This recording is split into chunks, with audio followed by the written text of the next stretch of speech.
இந்த முதலாவது இதில் விளங்கிக்கணும்னா சூனியமும் கண்ணீரும் அகீதா சப்ஜெக்டாக ஏன் மாறுது, அது முதலாக விளங்கணுமே.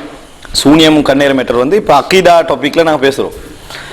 இது முதலாக விளங்கணும். அகீதா டாபிக்னு சொன்னால் இன்றைக்கு ஜித்தியாத் பண்ணி இருக்குது, நாளைக்கு ஜித்தியாத் பண்ணி இல்லைன்னு ஆகுறேன்னு அது அகீதா இல்லை.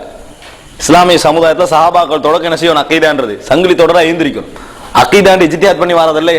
இன்றைக்கு வந்து ஒரு ஆள் ஜித்தியாத் பண்ணி நல்லா ஆய்வு செஞ்சு வந்து என்னது இந்த நபி என்பது இல்லை, குர்ஆன் மட்டும் தான் நம்ம பின்பற்றோன்னு ஒரு ஆள் சொன்னோடனே முதலா படான்னு காப்பீடுன்றோம். இஜித்தியாதை நம்ம அங்கீகரிக்கிறோமா, அவர் நல்ல முறையில் இஜித்தியாத் செஞ்சுக்கிறார், அவருக்கு ஒரு கூலி அப்படி சொல்றோமா, அப்படி சொல்றோம் இல்லையா. அகீதா மேட்டர்ல யாராவது தவறு விட்டா, அதாவது நிராகரிக்கிற அமைப்புல தவறு விட்டாங்கன்னா அவரை காப்பீடுன்னா சொல்றோம். அந்த அடிப்படையில் இது அகீதாவுடைய ஒரு மேட்டர். அப்போ அகீதாவுடைய ஒரு மெட்டராக இருந்தால் இது நம்ம அணுக வேண்டிய முறை எப்படின்னா, சஹாபாக்கள் லிஸ்ட்லேருந்து என்ன செய்கிறோம் நாங்கள் பார்க்குறோம். இப்போ சஹாபாக்களுடைய பிற்காலத்தில் இருந்து இந்த சூனியம் கண்ணேறு சம்பந்தமாக எழுத இஸ்லாமிய அகீதா நூல்கள் எல்லாம் சூனியம் ஒன்று இருக்குது, அதுக்கென்ற ஒரு யதார்த்தம் இருக்குது, அதுக்கென்ற ஒரு தாக்கம் என்ன செய்யுது இருக்குது என்ற நம்பிக்கை உறுதியாகவே இருந்துட்டு வந்திருக்கிறது நம்ம என்ன செய்கிறோம் பார்க்குறோம். முதல் செய்தி, கண்ணேரால் ஒரு தாக்கம் உண்டு, அதனால அல்லாஹ் நாடினா பாதிப்புகள் என்ன செய்யும் ஏற்படும். கண்ணீரும் மனிதர்களுக்கு பாதிப்பு ஏற்படுத்தக்கூடிய காரணிகள்ல ஒன்றுதான் என்ற நம்பிக்கை இருக்கிறத பார்க்கிறோம். இது யாருக்கு அஹ்லு சுன்னா என்று அழைக்கப்படக்கூடிய சுன்னாவை பின்பற்றக்கூடிய அறிஞர்கள் என்று சொல்லக்கூடிய எல்லா அறிஞர்களும், நீங்க விதி விலக்காக யார் அறிஞர்கள் என்று காட்டினாலும் ஒன்றில் அவர் முத்தசிலாவா இருப்பாரு அல்லது முத்தசிலா சார்பானவரா இருப்பாரு. விளங்கிட்டா, இஸ்லாமிய அறிஞர்கள் இவரும் இப்படி சொல்லி இருக்கிறார் அப்படின்னு யாரையா காட்டினாங்க ஒரு உறுதியான முடிவுல நில்லுங்க. இந்த மாத்தமான கருத்து சொன்ன ரெண்டோ முத்தசிலா பிரிவை சேர்ந்தவராக இருப்பாரு அல்லது என்னது முத்தசிலா பிரிவுக்கு சார்பானவராக இருப்பார். முத்தசிலா ஹக்கு சொன்னா ஏற்றுக்கொள்ள கூடாதா அப்படி ஒரு கேள்வின்னு கேட்பாங்க. நாங்க என்ன சொல்றோம், உலகத்துல யார் ஹக்கு சொன்னாலும் ஏற்றுக்கொள்ளணும். முத்தசிலாவை ஏன் முத்தசிலான்னு சொன்னமோ அதை ஏற்றுக்கல. காதியானி ஹக்க சொன்னாலும் ஏற்றுக்கொள்வோம், காதியானியை ஏன் காதியானியை ஒதுக்கணும் அதை ஹக்கன்னு ஏற்றுக்கொள்ள மாட்டோம். உங்களுக்கு உலகத்துல காதியானி சொன்னாலும் ஏற்றுக்கொள்வோம், ஷியா சொன்னாலும் ஏற்றுக்கொள்வோம், முத்தசிலா சொன்னாலும் ஏற்றுக்கொள்வோம். முத்தசிலாவை ஏன் முத்தசிலான்னு சொல்லி ஒதுக்கினமோ அடிப்படை அதை ஏற்றுக்கல மாட்டோம். காதியானியை ஏன் காதியானி சொல்லி ஒதுக்கினமோ அதை ஏற்றுக்கல மாட்டோம். ஷியாவை ஏன் ஷியான்னு சொல்லி ஒதுக்கினோமோ அதை ஏற்றுக்கல மாட்டோம். காதியானி ஏன் ஒதுக்கணும், ரசூலுல்லாஹி பிறகு நபி வர வேண்டாது. காதியானி சொன்னா அன்னது பொய்யாய்க்குமான அதை ஏற்றுக்கலாமா? காதியானியை ஏன் காதியான்னு ஒதுக்கணும் அதை விடுங்க, மற்ற விஷயங்கள் ஹக்கு இருந்தா ஏற்றுக்கொள்வோம். அதை நாங்க தெளிவா வழங்கப்படுத்திட்டோம், இது குஃப்ரண்டு. அதே போல முத்தசிலாவை ஒதுக்கினதே ரீசன் என்ன தெரியுமா, குர்ஆன் ஹதீஸை வந்து பகுத்தறிவு ரீதியான சில கேள்விகளை கேட்டு குர்ஆன் ஹதீஸை இல்லாமாக்க முயற்சி செஞ்சது. மாற்று விளக்கம் கொடுத்து குர்ஆன் ஹதீஸ் அடிப்படை இல்லாமக்க ட்ரை பண்ணது. பகுத்தறிவு மூலம் குர்ஆன் ஹதீஸ் சார்பா தான் வரணும் முடிவுகள். குர்ஆன் ஹதீஸ் இல்லாமக்கிற முயற்சி என்ன செய்யக்கூடாது, வரக்கூடாது. ஏன்னு சொன்னா நான் சொல்றப்ப இந்த அகீதா சூனிய விஷயங்கள் கண்ணேறு விஷயங்கள் நிறைய குர்ஆன் வசனங்கள் நிறைய ஹதீஸ்கள் இதுக்கு இருக்க ஆதாரமா, அதுதான் நம்பிக்கை வழி வழியாக வந்ததுக்கான காரணம், சும்மா நம்பல. இப்ப இது நீங்க ஒரு முன்னுரை. இரண்டாவது விஷயம் என்ன விளங்கிக்கணும் தெரியுமா, எங்களுக்கு சூனியம் இருந்தாலும் உண்டு இல்லாட்டியும் உண்டு, கண்ணேறு இருந்தாலும் உண்டு இல்லாட்டியும் உண்டு. அதுக்காக நாங்க சண்டை பிடிக்கல. கண்ணேறு இருந்தா இல்லாட்டி நாங்க கேட்கிற உலகத்துல டைனோசர் ஒரு மிருகம் இருக்கான்னு கருத்து முரம்பா அடிக்குதா இல்லையா? நம்ம எங்கேயா சண்டை பிடிச்சோமா, டைனோசர் இருக்கின்ற ஏற்றுக்கொள்ளணும் இல்லாதவன் சொல்றதெல்லாம் நம்ம வழிகேடுன்னு சொன்னோமா, எங்கேயாவது இருந்தானே இல்லாட்டி எங்களுக்கு என்ன கேட்கிறேன். ஆனா ஆடுன்னு ஒன்று இல்லைன்னா நான் சொல்லுவேன் வழிகேடு. எப்படி ஆடு என்ற ஒரு பிராணி இல்லை என்று யாரா சொன்னாண்டா, ஆடுன்றது இல்லை என்று யாரா சொன்னா வழிகேடு. ஏன் வழிகேடு சொன்ன தெரியும், ஆட்டோட இறக்கம் அல்ல. ஆடு 40 இருந்தா ஒரு ஆடு ஜகாத்து கொடுக்கும்னு ரசூலுல்லாஹ் ஹதீஸ்ல சொல்லிக்கிறான். 99 ஆடு உள்ளவனுக்கும் ஒரு ஆடு உள்ளவனுக்கும் வழக்கு நடந்தது குர்ஆன் சொல்லிக்குது. ரசூலுல்லாஹ் ஆடு மேய்ப்பாளரா இருந்தீங்கன்னு ஹதீஸ் வந்திருக்குது. அதுக்காக வேண்டி தான் ஆட்டுக்கு சண்டை பிடிப்போம். ஆடுக்கு நாங்க டைனோசர் இல்லைன்னு சண்டை பிடிக்கலையே, அதே மாதிரி ஆட்டுக்கும் சண்டை பிடிக்க மாட்டோம் ஹதீஸ் இல்லாட்டி. அப்ப விளங்கிக்கோங்க, சூனியத்துக்கு நம்ம சண்டை பிடிக்கிறதுக்கு காரணம் சூனியம் அல்ல, கருத்து மரபுறதுக்கான சூனியம் அல்ல. சூனியம் சம்பந்தமா குர்ஆன் வசனம் வந்திருக்கிறது, சூனியம் சம்பந்தமா ஹதீஸ் வந்திருக்கிறது, கண்ணேர் சம்பந்தமா குர்ஆன் வசனம் வந்திருக்குது, கண்ணேர் சம்பந்தம் ஹதீஸ் வந்திருக்கு. வராததை பத்தி எங்களுக்கு பிரச்சனையே இல்லை. இப்ப டெலிபத்தின்னு ஒன்று சொல்றாங்க. டெலிபத்தி என்று என்ன, தூரத்தில் உள்ள விஷயங்கள் அதை உணர்ற தன்மை. டெலிபத்தி சொல்றாங்களா இல்லையா, இப்பதான் நினைச்சேன் நீங்க வந்துட்டீங்க, உங்களை இப்பதான் நினைச்சேன்னு சொல்லுவோம்.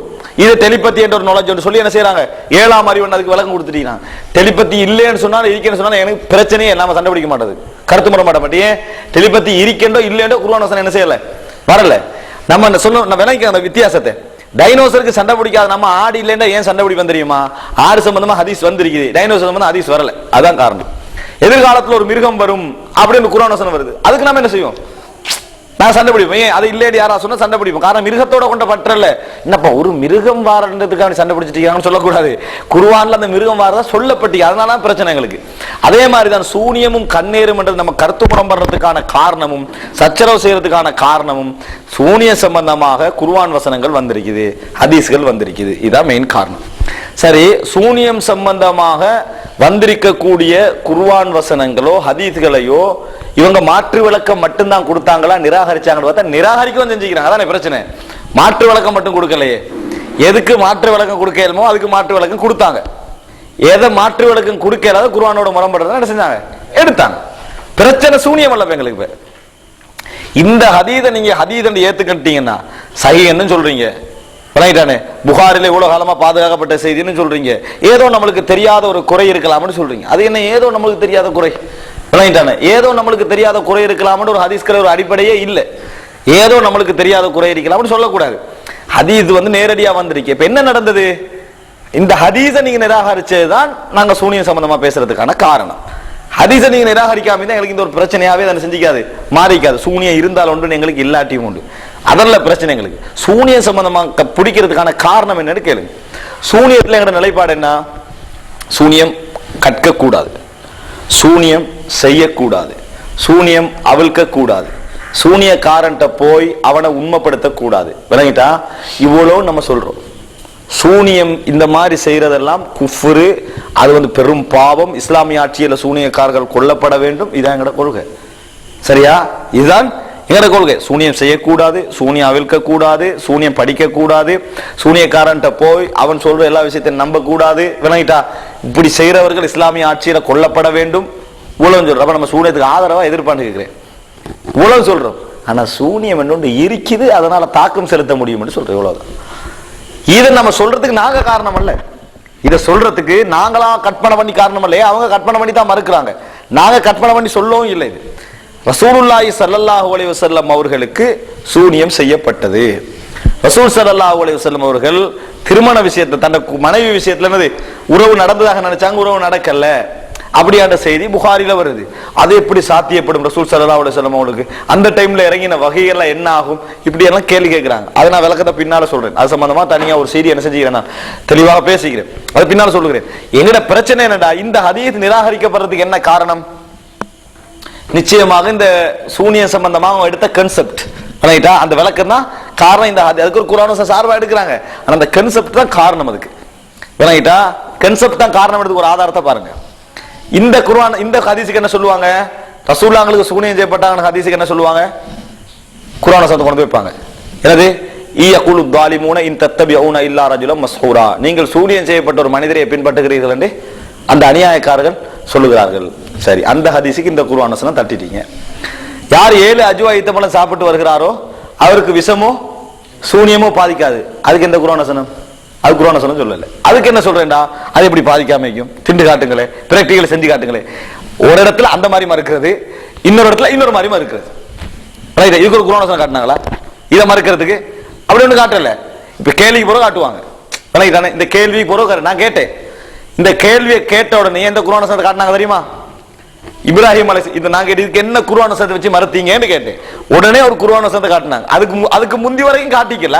அதான் முதல் அந்த வாதத்துல ஃபால்ட். அதுக்கு புறவு காட்டினாங்க என்ன தெரியுமா? இப்ராஹிம் அலைஹிஸ்ஸலாம் அந்த ஒரு மண்ணற்ற போனான்னு வருது வரலாற்றுல, நும்ருதுன்னு சொல்லப்படுற மண்ணற்ற போனாரு. அவர் என்னது அல்லாஹ் தஆலா என்னது உயிர்ப்பிக்கவும் செய்கிறான், மரணிக்க செய்யவும் செய்கிறான். அப்ப நானும் தான் செய்யறேன்னு பிராக்டிகலா செஞ்சு காட்டினா. உடனே ரெண்டாவது கேட்டானது அல்லாஹ் தஆலா கிழக்கிருந்து சூரியனை கொண்டு வருகிறான், நீங்க மேற்கில கொண்டு வந்து காட்டுங்கன்னு அவன் செய்யலாம் போனான். பாத்தீங்களா? இந்த வசனத்துக்கு இது முரண்படுகிறது. இந்த வசனத்துக்கு எப்படி இந்த 7 ஈச்சப்பழம் முரண்படுதுன்னு கேட்டா பிராக்டிகலா செஞ்சு கேளாட்டி அது முரண்படுகிறது. வச்சாங்க, இதை எப்படி பப்ளிக்கா வச்சாங்க. அப்பதான் நான் யோசிச்சேன், அப்ப என்னத்தையாவது ஒரு குர்ஆன் வசனத்தை சொல்லி அதுக்கு முரண்படுறது காட்டுறேன். இந்த வசனத்துக்கு முரண்படுதா? இந்த வசனத்தின் அடிப்படையை நிராகரிச்சீங்களா? அந்த வசனத்தை சரியென்று எடுத்துக்கண்டா, அவங்க எடுத்த விளக்கத்தை சரியென்றே வச்சுக்கின்றாலும் இந்த வசனத்துக்கு முரண்படலாது. இந்த வசனம் சொல்லுது செஞ்சு பார்க்க சொல்லி, அந்த வசனத்தின் அடிப்படையில் செஞ்சு பார்த்தா சரி வரல, முரண்படலையே. அப்படித்தானே சொல்லணும். அந்த வசனத்துக்கு முரண்படா என்ன? அந்த வசனம் ஈத்தம்பழம் திண்டா நஞ்சு பாதிக்கும் என்று சொல்லுது, பாதிக்காதுன்னு இந்த ஹதீஸ் சொல்லுதுன்னா தான் முரண்படணும். இப்படி ஒரு வழக்கம் சொன்னாங்க. நான் என்ன சொல்றேன், இது கன்செப்ட் தான் காரணம். என்ன கன்செப்ட் எடுத்துக்கிறாங்கடா, சூனியம்டா அதாவது இந்த எப்படி சிறுக்காகுதுன்னு சொன்னா, நாங்க இங்க இருக்கிறோம், ஒரு துணை கொள்ளாமல், ஒரு துணை ஒன்று இல்லாம இன்னொருவரை என்ன செய்யறோம், பாதிக்கிறோம். ஒரு துணையின்றி இன்னொருவரை பாதிக்க செய்யறது யாருக்கு முடியும்? அல்லாவுக்கு தான் முடியும். எனவே ஒரு துணையின்றி இன்னொருத்தரை பாதிக்கிற அல்லாவுக்கு தான் முடியும் என்றதுனால இந்த இடத்துல சூனியத்திலே நாங்க என்ன செய்யறோம், அப்படித்தான் நம்புறோம். சூனியத்திலையும் ஒரு துணையின்றி அந்த மாதிரி பாதிக்க நம்புறோம். எனவே அது சிறுக்குன்றோம். எனவே அதை நான் திருப்பி கேட்கிறேன், அல்லாஹ் தாலா நேரடி எங்களுக்கு ஏதாவது தந்திக்கிறானா?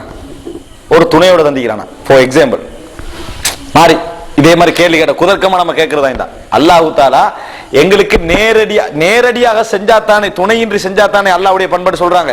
நல்லா கேட்டுக்கங்க, துணையின்றி செஞ்சால் அல்லாஹ்வுடைய பண்பு. சூனியத்துல என்ன செய்யறோம், எந்த விதமான ஒரு ஆயுதம் இல்லாம ஒரு ஆளை பாதிக்க வைக்கிறோம், இது அல்லாஹ்வுக்கு தான் என்ன செய்யும் முடியும் அப்படின்றாங்க. அல்லாஹ்வுக்கு தான் இந்த மாதிரி முடியும். நான் அல்லாஹ் தாலா எங்கேயாவது நேரடியா செஞ்சானா? நோயை கூட கிருமியை கொண்டு தான் அல்லாஹ் என்ன செய்யறான், ஒரு பொருளை கொண்டு தான் செய்யறான். அப்ப அல்லாஹ் மனுஷன் ஒன்று சொல்ல வரீங்களா? இப்ப இது சிறுக்கா இல்லையா அப்படி நம்பினா? பிராக்டிகல் வழங்க உங்களுக்கு கேள்வி. மனுஷன் செய்யறா ஏதாவது ஒன்றை கொண்டுதான் செய்யணும் அப்படின்றாங்க. இந்த உலகத்துல அல்லாஹ் எதை செஞ்சாலும் ஏதாவது ஒன்றை கொண்டு தானே செய்யறான். நேரடியா செய்யறானா? நேரடியா அல்லாஹ் தாலா செய்யறானா? நோய் அல்லாஹ் தாலா நேரடியா ஏற்படுத்தான் இல்ல, ஒரு ஜேம்ஸை வச்சு தான் என்ன செய்யறான், நோயை ஏற்படுத்துறான். உலகத்துல எல்லாம் மரணத்தை ஏற்படுத்தக்குள்ள ஒரு ஆளை வச்சு எதை வச்சோ தான் என்ன செய்யறான், ஏற்படுத்துறான். ஒரு ஆளுக்கு ஒரு ஆள் பணத்தை தரக்குள்ள அல்லாஹ் ஒரு ஆளை வச்சு தான் என்ன செய்யறான், பணத்தை தாரா. ஒரு ஆளை கொல்ல வைக்க கூட ஒரு ஆளை போட்டு தான் அல்லாஹ் என்ன செய்யறான், கொல்ல வைக்கிறான். மனுஷன் செய்யற மாதிரி தானே அல்லாஹ்வும் செய்யறான். அப்ப நம்ம அல்லாஹ்வுக்கு இணை வச்ச கருத்து வருமா இல்லையா? அதுல இப்படி விளக்கம் எடுக்கப்படாது. விளங்கிட்டு ஒரு விஷயத்தை கொண்டு செய்யறது மனிதன் பண்பு வேண்டா, அல்லாஹ்வும் அப்படித்தான் செய்யறான்னு நான் சொல்றேன். அப்ப அல்லாஹ் தாலா ஒரு ஆளை வச்சுதான் என்ன செய்யறான், ஒரு விஷயத்தை வச்சுதான் ஒன்றை செய்யறான். அப்ப அல்லாஹ் மனுஷன் ஒன்றென்ற கருத்து அதுல வருமா? இப்படி ஒரு கேள்வி கேட்கிறான். அப்படி விளங்கக்கூடாது. நான் என்ன சொல்றேன் என்றால், சூனியத்தை பொறுத்த வரைக்கும் உதாரணமா நீங்க போனால என்ன செய்றீங்க, ஒரு ஆளோட பேசுறீங்க, போனால ஒரு ஆளோட பேசுறீங்க, அவர் அமெரிக்கால இருக்கிறாரு, நீங்க போன்ல பேசுறீங்க, பாத்தீங்களா எந்த ஒரு துணையும் இல்லாமல் அவருக்கு சவுண்டை இவர் அனுப்பி கொண்டிருக்கிறார்னு சொல்லுவீங்களா? நம்ம புரிஞ்சு கொள்ளாத ஒரு துணை ஒன்று என்ன செய்யறதுக்கு சயின்டிபிக்கலி நிரூபிக்க முடிஞ்ச ஒரு துணை ஒன்றிருக்குன்னு சொல்லுவீங்களா? வெளிப்படையா இப்படி ஒன்றும் விளங்காதுக்காண்டி துணை இல்லைன்னு அர்த்தம் அல்ல. வெளிப்படையா எங்களுக்கு ஒன்றும் விளங்கல, அதுக்கு துணை இல்லைன்னு அர்த்தம் அல்ல. சூனியம் என்ற அம்சத்தை பொறுத்த வரைக்கும் ஷைத்தான் ஊடகமாக இல்லாமல், விளையிட்டானே, யாருக்கு சூனியம் செய்யப்பட போவதோ அவனுடைய ஒரு பொருள் இல்லாமல், அவன் சார்ந்த ஒரு பொருள், முடியோ சூனியன்றது அப்படித்தான் ரசூலுல்லாஹி செய்யப்பட்டுச்சுன்னு ஹதீஸ் சொல்லுது. முடியோ அவன் தாங்கி அவன் சக்சியத்தை, அவன் பேர்சனாலிட்டியை தாங்கிய ஒரு ஆடை துண்டோ எதுவுமோ இல்லாமல், ஷைத்தானுடைய துணை இல்லாமல், ஷைத்தானை ஒருவன் வணங்காமல் சூனியம் செய்ய இயலாது. சூனியம் செய்ய இயலாது. ஷைத்தானுக்கு டோட்டலா கண்ட்ரோல் ஆகி இந்த மாதிரி ஒரு துணை மூலத்தை பயன்படுத்தித்தான் சூனியம் என்றது என்ன செய்யுது, நடக்குது. அது எப்படி ஏற்படுத்தப்படுகிறன்றதான் இன்னைக்குள்ள மேட்டர். அவனுடைய பேர்சனாலிட்டியை பயன்படுத்துறாங்களா இல்லையா? அவனுடைய பேர்சனாலிட்டியை பயன்படுத்தி தான் சூனியம் நடக்கு, சும்மா நடக்கலையே. அப்ப ரீசன் ஒன்று விளங்குதா இல்லையா? ஏதோ ஒரு ரீசன் ஒன்று இருக்குது. அது எந்த அடிப்படையில் போனீங்கன்னா படிக்க வேண்டி வரும் சூனியத்தை. இதை படிக்கிறத இஸ்லாம் என்ன செஞ்சது, ஹராம் என்று சொன்னது. இவ்வளவுதான் நாங்க சொல்ற விஷயம். இது துணை இல்லாம செய்யறாங்க, அதனால சிறுக்கு அப்படின்றாங்க, அதுக்கு பின்னால தொழக்கூடாதுன்றாங்க. அப்ப தொழக்கூடாதுன்னு மட்டுமல்ல, இப்ப சலாம் சொல்லக்கூடாது, திருமணம் முடிக்க கூடாது, கேட்க வெறும் தொழக்கூடாது இல்ல, திருமணம் முடிக்க கூடாது, அறுத்தா சாப்பிடக்கூடாது, வேற என்ன, அந்த கபரு முஸ்லிம்கள் மயவாடியில் அடக்கக்கூடாது, இவ்வளவு வருமே. காபிரா இல்லையா சூனியத்தை நம்பினா? சூனியத்தை நம்பினாண்டா எதை நம்பினோன்னு சொல்லணும், சூனியம் என்பதற்கு ஒரு தாக்கம் இருக்கிறது என்று நம்பினால். அவனோட வாதம் சூனியத்தை நம்பினாண்டா சூனிய காலத்துல போனால் அவிழ்த்தாள் அல்ல, சூனியத்துக்கு ஒரு தாக்கம் இருக்கிறது என்று நம்பினா இதான். அவங்களே அந்த நிலைப்பாட்டில் உறுதியும் இல்லாம இருக்கிறாங்க. இமாம் சுதேசுக்கு பின்னால தொழலாமான்னு ஒரு கேள்வி கேட்டாங்களா இல்லையா? அது கேட்டுப்பீங்க. நீங்க சுதேசுக்கு பின்னால தொழலாமா, சுதேசுக்கு பின்னால தொழலாமான்னு என்ன பதில் சொல்லணும்? உதாரணமா தெவட்டகா பள்ளி இமாமுக்கு பின்னால் தொழலாமான்னு உங்களுக்கு ஒரு கேள்வி வருது. தெவட்டகா பள்ளி இமாம் திருந்திரத்தை பத்தி நீங்க யோசிக்கப்படாது. இப்ப அந்த கேள்வி கேட்டா உங்களுக்கு தொலையல்மா ஏலான்னு பதில் சொல்லணும். தெவட்டகா இமாம் இதை விளங்கி இருப்பாரோ இல்லையோ தெரியாது, அவர் இருக்கிற சூழல் அப்படி. தேவட்டகா இமாமை பத்தி நம்ம கேள்வி கேட்டோம். தேவட்டகா இமாமுக்கு பின்னால் நாம தொழலாமா இல்லையா கேள்வி கேட்டோம். சுதேசுக்கு பின்னால தொழலாமா இல்லைன்னு என்ன சொல்லணும்? உங்களுக்கு சிறுக்கண்டி இது விளங்குதா இல்லையா, சூனியம் குபுரா இல்லையா, நீங்க தொழக்கூடாது அப்படி சொல்லாம சுதேசுக்கு அது விளங்கிக்காது. சுதேசுக்கு விளங்காத பிரச்சனை விடுங்களேன், நம்ம தொழலாமா இல்லையா கேள்வி. என்ன சொல்லிக்கணும், அன்னைக்கு தொழக்கூடாது சொல்ல முடிஞ்சுதா? அவங்களால சொல்ல முடிஞ்சுதா? நான் கேட்கிறேன், இங்க உள்ள இமாமுக்கு பின்னால தொழக்கூடாது அடிச்சு சொல்றவங்க ஏன் மதீனாலையும் மக்கால உள்ள இமாமுக்கு பின்னால தொழக்கூடாது யோசிக்காம இமாமை பத்தி கற்பனை பண்ணாங்க? இமாமுக்கு விளங்கப்படுத்துவதற்கு அங்க யாரும் இல்லையா? விளங்குங்க சரியா? இமாமுக்கு அங்க விளங்கப்படுத்த யாரும் இல்லை. நம்மளை மாதிரியான ஜமாத்துக்கள் அங்க இல்லை. அதனால அவருக்கு சொல்லியும் அவர் திருந்தாத விட்டா நம்ம அவரு சொர்க்கம் போவாரா, அவர் இதை குஃப்ர நம்புறாரா இல்ல கேள்வி. நாங்க குஃப்ரன்னு நம்பிட்டோம், ஷிர்க்னு நம்பிட்டோம். அதை நம்புற ஒரு ஆளுக்கு பின்னால தொழலாமா? எங்களுக்கு என்ன பதில் வரணும்? தொழக்கூடாது, அதானே பதில் வரணும். இப்ப என்ன நடக்குது? சுதேஷ் திருந்துவாரா இல்லையான்னு பதில் சொல்றோம். நாங்க கேட்கவே இல்லையா? அது விளையாட்டு பாயிண்ட். அப்ப அந்த அந்த கேள்விக்காக தான் பதில் சொன்னாங்க. சுதேஷ் அதுக்கு முன்னால அவர் திருந்து விட்டாலும் இல்லையா, அவர் இப்ப சூனிய நம்பிக்கையோட தொழுவிக்கிறார், நாங்க தொழலாமா? அடிச்சு பதில் சொல்லணும். இல்ல உறுதியா தொழக்கூடாது சொல்ல முடியுமா? அவங்களே போய் தொழுவிட்டு வந்தாங்களா இல்லையா? ஏன் சொல்ல முடியும்? அப்ப கொள்கையில் இது உறுதியின்மை விளங்குதா இல்லையா? ஏன் இந்த கொள்கையில் உறுதி? ஏன் எல்லாத்திலையும் அடிச்சு சொல்றவங்களுக்கு இதை சொல்ல முடியாது? சொல்லி காட்டணுமே. சுதேஷ் சுதேஷுக்கு விளங்கப்படுத்த வேண்டிய அவசியம் இல்லை இந்த விஷயத்தை. ஏன்? அவர் துக்தூர் கலாநிதி, அகீதாவை படிச்சு அதை படிச்சு சூனியம் எங்களை விட நம்பிட்டிருக்கிறாரு. வணங்கிட்டா ரசூலுல்லாஹ்ல வர புகாரி ஹதீஸ் ஆதாரபூர்வமானது. ரசூலுல்லாஹ் சூனியம் செய்யப்பட்டார்கள் அந்த நம்பிக்கையில இருக்கிறார் அவரு. அவருக்கு போய் இல்ல நம்பர்லையே அவங்க பாயிண்ட் எல்லாம் விளங்கப்படுத்தணுமான்னு கேட்கிறேன். இது நான் விளங்கப்படுத்த வர காரணம் என்னன்னு சொன்னால், இது ஒரு தவறான ஒரு பிழையான ஒரு கோட்பாடு. நாங்க என்ன சொல்றோம், புகாரில தெளிவா ஹதீஸ் வருது, ரசூல் ஸல்லல்லாஹு அலைஹி வஸல்லம் சூனியம் செய்யப்பட்டேன்னு ஹதீஸ் வருது. விளையாட்டா அதே போல யார் 7 அஜ்வாயித்தம் போல எங்களை சாப்பிட்டு வருகிற அவருக்கு சூனியமோ நஞ்சோ பாதிக்காதுன்னு ஹதீஸ் வருது. இவ்வளவு செய்திகளும் சூனியம் என்று ஒன்று இருக்கிறதுக்கு ஒரு ஆதாரம். இது எந்த வகையிலும் குர்ஆனுக்கு என்ன செய்யல, முரண்படல. குர்ஆனுக்கு முரண்படுறன்னு அவங்க வைக்கிறதுக்கான எந்த விதமான முகாந்திரமும் இல்லை. அது சம்பந்தம் தனியாவே என்ன செஞ்சுக்கிறேன், தனியா இந்த 2 செய்திக்கும் ஈத்தப்பழம் சம்பந்தமான செய்திக்கும் மற்ற செய்திக்கும் வழங்கப்படுது. அதே போல கண்ணேர் இருக்கு தானே, இந்த கண்ணேர் மட்டும் இப்படித்தான். கண்ணேருக்கு மட்டும் இப்போ ஒரு காலத்துல இந்த வசனத்துக்கு இந்த ஹதீஸ் முரண்படுதுன்னு லைஃப் ஆக்கினாங்க ஒரு ஹதீஸ். இப்ப செட்டா லைஃப் ஆக்குறாங்க. எப்படி? கண்ணேர் சம்பந்தமாக ஒரு 20-30 ஹதீஸுக்குமா, அது அப்படியே குர்ஆனுக்கு முரண்படுது ஒரே போடு. தமிழ்ப்பது இந்த 18 ஹதீஸையும் எடுங்க. அதே போல ஓதல் மாற்றப்பட்ட வசனங்கள் என்று ஒரு 18-20 அதை அப்படியே எடுங்க செட்டா. சூனியம் சம்பந்தமா எந்த ஹதீஸ் வந்தாலும் தூக்கிடுங்க, அதெல்லாம் குர்ஆனுக்கு முரண்படுது. இப்ப செட்டா என்ன செய்யுது போகுது. அதுல கண்ணேர் என்ற இப்ப செட்டா போற ஹதீஸ், கண்ணேர் செட்டா போறது. எப்படி? கண்ணேர் சம்பந்தமாக புகாரி தொடக்கம் முஸ்லிம் தொடக்கம் நிறைய செய்திகள். கண்ணேர் உண்மை, கதிரை முந்தக்கூடி கொண்டிருந்தால் கண்ணீர் முந்திவிடும் அப்படியே ரசூல் ஸல்லல்லாஹு அலைஹி வஸல்லம் என்ன செய்றாங்க, கண்ணீர் உண்மை. ரசூல் ஸல்லல்லாஹு அஸ்மா ரலியல்லாஹு கேக்குறாங்க, என்ன இது ஜௌஃபருடைய குடும்பம் மெலிஞ்சே இருக்குது, அவங்களுக்கு கண்ணூர் அல்லாஹ் விட்டு தூதுறேன்றாங்க. அப்ப நீங்க மருத்துவம் செய்யுங்களேன்றாங்க, மந்திரிங்களேன்னு சொல்றாங்க. மந்திரிங்களேன்னு சொன்னேன் அவங்க ரசூலுல்லாஹ் கிட்ட காட்டுறாங்க, இதான் மந்திரித்தல் முறைன்னு சொல்லி. இதுல எந்த சிறுக்கும் இல்லை, நீங்க என்ன செய்யுங்க மந்திரிங்கன்னு ரசூல் ஸல்லல்லாஹு அலைஹி சொல்றாங்க. அப்ப கண்ணீர் என்று உண்மை இந்த செய்தி சொல்லுதா இல்லையா? அப்ப நாங்க இப்ப ரசூல் ஸல்லல்லாஹு அலைஹி வஸல்லம் அவர்கள் வஹீயின் அடிப்படையில் தான் ஒரு செய்தியை சொல்லுகிறார்கள் என்ற நம்பிக்கையில் உள்ளவங்களா இருந்தா இதை ஏற்றுக்கொள்வோம். அவங்க யோசிச்சு ஆய்வு செஞ்சு பகுத்தறிவு ரீதியா தான் இந்த செய்தியை சொல்றாங்கன்னா நிராகரிப்போம். உங்களுக்கு ரசூலுல்லாஹ் வஹீயின் அடிப்படையில் இந்த செய்தியை சொல்றாங்க. ஒரு செய்தி இல்லையே, ஒரு செய்தி அல்ல. எந்த செய்தி இது? 14-18 செய்திகள் கண்ணூர் சம்பந்தமா. ஒரு செய்தி நீங்க முரண்பட விட்டுட்டு போனீங்களே, 18 செய்தி இஸ்லாத்தை நிராகரிக்கிற வழி. 18 செய்தி என்ன, நீங்க என்ன செய்ய வேண்டி வரும்? இது 18, கண்ணேறு 18, சூனியம் சம்பந்தமா ஒரு 4-5, ஓதல் மாட்டப்பட்ட வசனங்கள் ஒரு 10, விளங்கிட்டா? இப்படி எடுத்த ஒரு 50 செய்தி இஸ்லாம் என்ற பேர்ல எங்களுக்கு பதிவு செய்யப்பட்டிருக்கேன்டா. இஸ்லாம் பொய்யா இல்ல? அது முரண்பாடான செய்தினா உண்டனா பரவாயில்ல. ஒரு 50-60 செய்தி ஆதாரபூர்வமான கருத்துல எடுக்கிறாங்க. இப்ப ஆதாரமற்ற கருத்துல இல்ல. அதனால இந்த சூனிய மேட்டர் கண்ணேறு மேட்டர்கள் எல்லாம் குர்ஆன் ஹதீஸ்ல இருந்து வந்த விஷயங்கள். அதுல நான் இன்னொரு விஷயத்தை சொல்லிக்கொள்ள விரும்புறேன். ரசூல் ஸல்லல்லாஹு அலைஹி வஸல்லம் சூனியம் செய்யப்பட்டாங்கன்னு அந்த செய்தி வருது. அது எப்படி ஒரு நபிக்கு சூனியம் செய்யப்படலாம் கேட்கிறான்னா, கேட்கிறேன் குர்ஆன்ல கயிறுகளை போட்டார்கள் என்று வருது. வித்தை என்றாங்க. சூனியம் என்னது? ஒரு வெறும் வித்தை. நான் கேட்கிறேன், எனக்கு பிராக்டிகலா செஞ்சு காட்டணும். பிராக்டிகலா செஞ்சா தான் ஏற்றுக்கொள்ளணும்.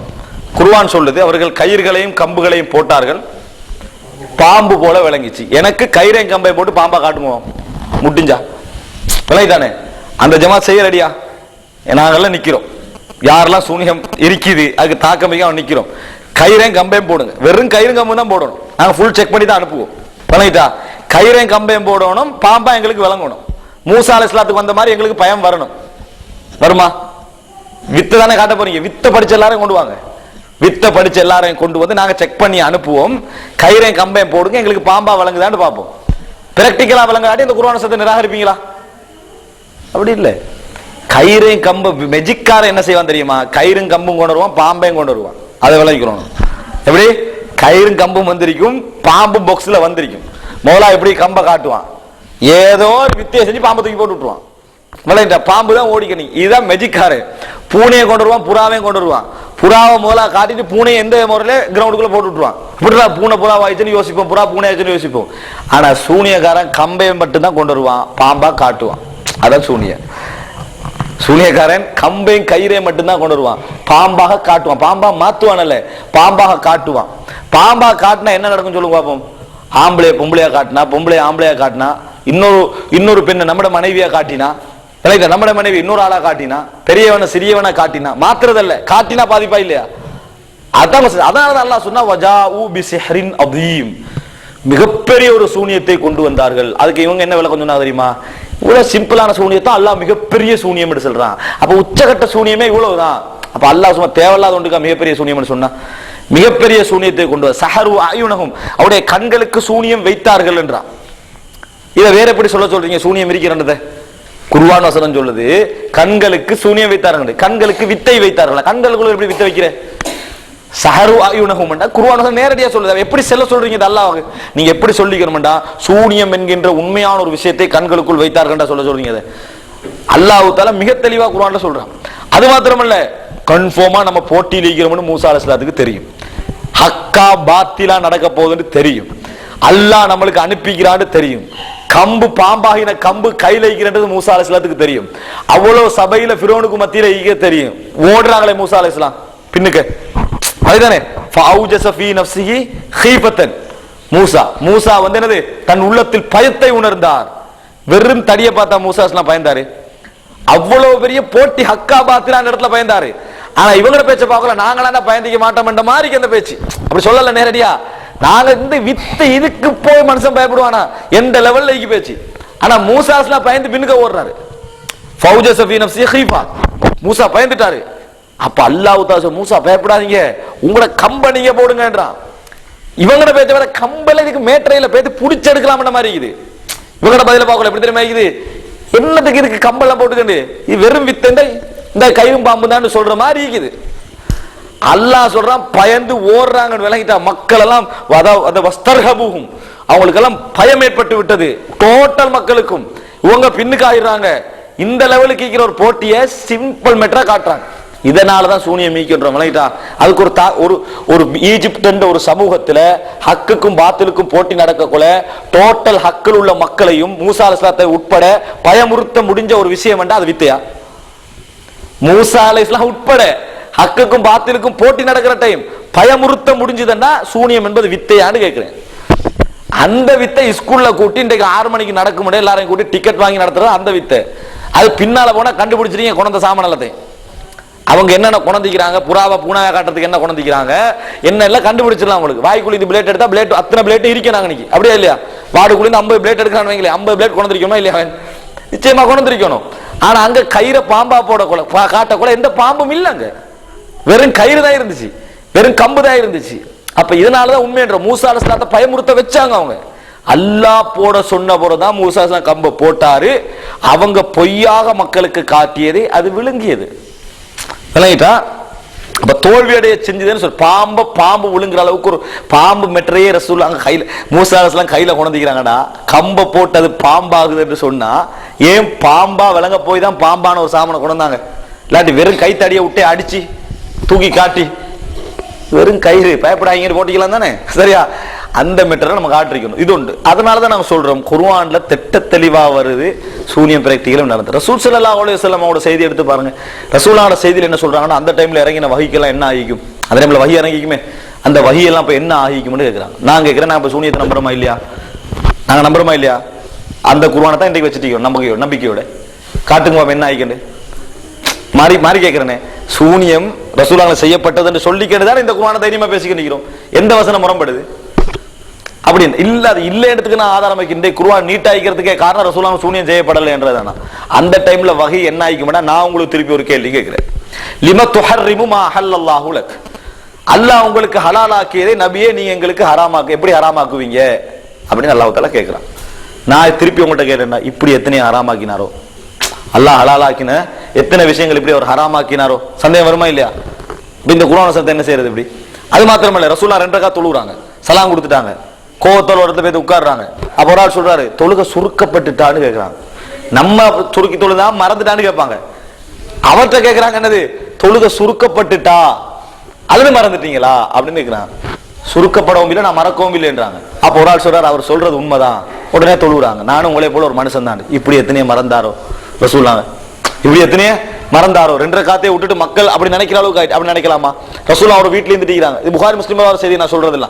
ஒருவர் பள்ளியில ஓதுறாரு, ரஹிமஹுல்லா, அல்லாஹ் அவருக்கு ரஹமத் செய்வானாக, நான் மறந்து போன ஒரு குர்ஆன் வசனத்தை அவர் எனக்கு ஞாபகப்படுத்தி விட்டாருன்றான். இப்படி எத்தனை குர்ஆன் வசனத்தை மறந்தாரோ இப்படியா கேட்கறதுக்கெல்லாம் வகையை பாதுகாக்கிற அல்லாஹ் பொறுப்படுத்திக்கிறான். மனிதன் ஊடாக அல்லாஹ் வகையை இறக்குறான். அந்த மனிதனை பாதுகாக்கிறது அல்லாஹ்வோட பொறுப்புல உள்ளது. அவருக்கு வர பாதிப்பு, அவருக்கு வர பிரச்சனைகள், அவைகளுக்கு ஊடாக அல்லாஹ் வகையை பாதுகாப்பான். அவருக்கு எந்த நோயும் வரலாம், எந்த பிரச்சனையும் வரலாம். அல்லாஹ் வகையை என்ன செய்வான், பாதுகாப்பாண்டு விளங்காம நம்ம என்ன செய்யறோம், அது ஒரு வேற மெத்தட்ல என்ன செய்யற விளங்கப்படுத்த பாக்குறோம். அதெல்லாம் இப்படித்தான் அந்த ஹதீஸ் என்ன செய்யறது, பலகீனம் என்ற மாதிரி சொல்லி காட்டுறது. அதனால மற்றது அந்த யுகையல் ரசூலுல்லாஹ்களுக்கு போற மாதிரி விளங்கிச்சு, ஆனா போகல. அதான் மூசா அலைஹிஸ்ஸலாத்துக்கு நடந்தது, பாம்பு மாதிரி விளங்கிச்சு, பாம்பல்ல. இதுல என்னைக்கு நினைக்கிறேன், இதை நான் நம்பினா அதே நம்ப இயலாது. பாம்பு மாதிரி விளங்கிச்சு, பாம்பல்ல. போற மாதிரி விளங்கிச்சு, போகல ரசூலுல்லாஹ், அவ்வளவுதான்.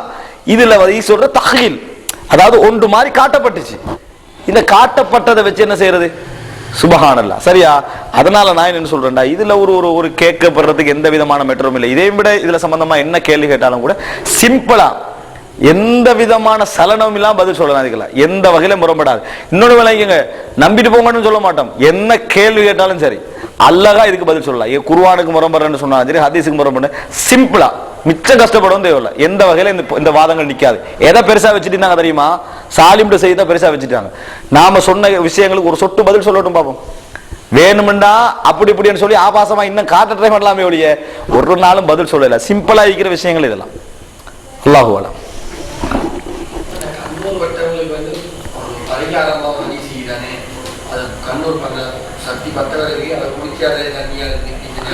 சஹீஹ் முஸ்லிம்ல வருது எப்படின்னு சொன்னா, அதாவது நான் கண்ணூர் என்ற அம்சம் தானே. இப்போ நாங்கள் நம்புறோம், எங்களோட வீட்டுக்கு ஒருவர் வந்துட்டு போறாரு. இது சஹீஹ் முஸ்லிம்ல வர செய்தியா, எங்களோட வீட்டுக்கு ஒருவர் வந்துட்டு போறாரு. அதுக்கு பிறகு குழந்தையில ஒரு மாற்றத்தை நாங்கள் உணர்றோம். குழந்தையில என்னது, ஒரு சலனத்தை உணர்றோம், அல்லது ஒரு அடிக்கடி சத்தம் போட்டிக்கிறோம். அந்த விட்டு மனுஷனுக்கு ஒரு ஃபீலிங் வரும், இந்நாள் வந்துட்டு போனாரு, அதாவது மாசாலாம் சொல்லவும் இல்லை, அல்ஹம்துலில்லாஹ்னு சொல்லவும் இல்லை, ஏங்கிட்டு போனாரு அப்படின்னு நம்ம என்ன செய்வோம், அந்த ஃபீலிங் வரும். இப்படி நீங்க ஒருவரை நம்பினால், இவரால் தான் கண்ணூர் பட்டன் நம்பினால், ஃபஸ்தக்சிலூஹு, அவரிடத்தில் கழுவி கேளுங்கள், உழுவெடுத்தோ தண்ணி எடுத்து கேளுங்க. அந்த தண்ணி எடுத்து என்ன செய்யுங்க, இவர் என்ன செய்யுங்க, குளிப்பாட்டுங்க, கழுவுங்கன்னு சஹீஹ் முஸ்லிம்ல வருது. என்ன செய்யறதுல இதுல ரசூல் ஸல்லல்லாஹு சொல்றாங்க.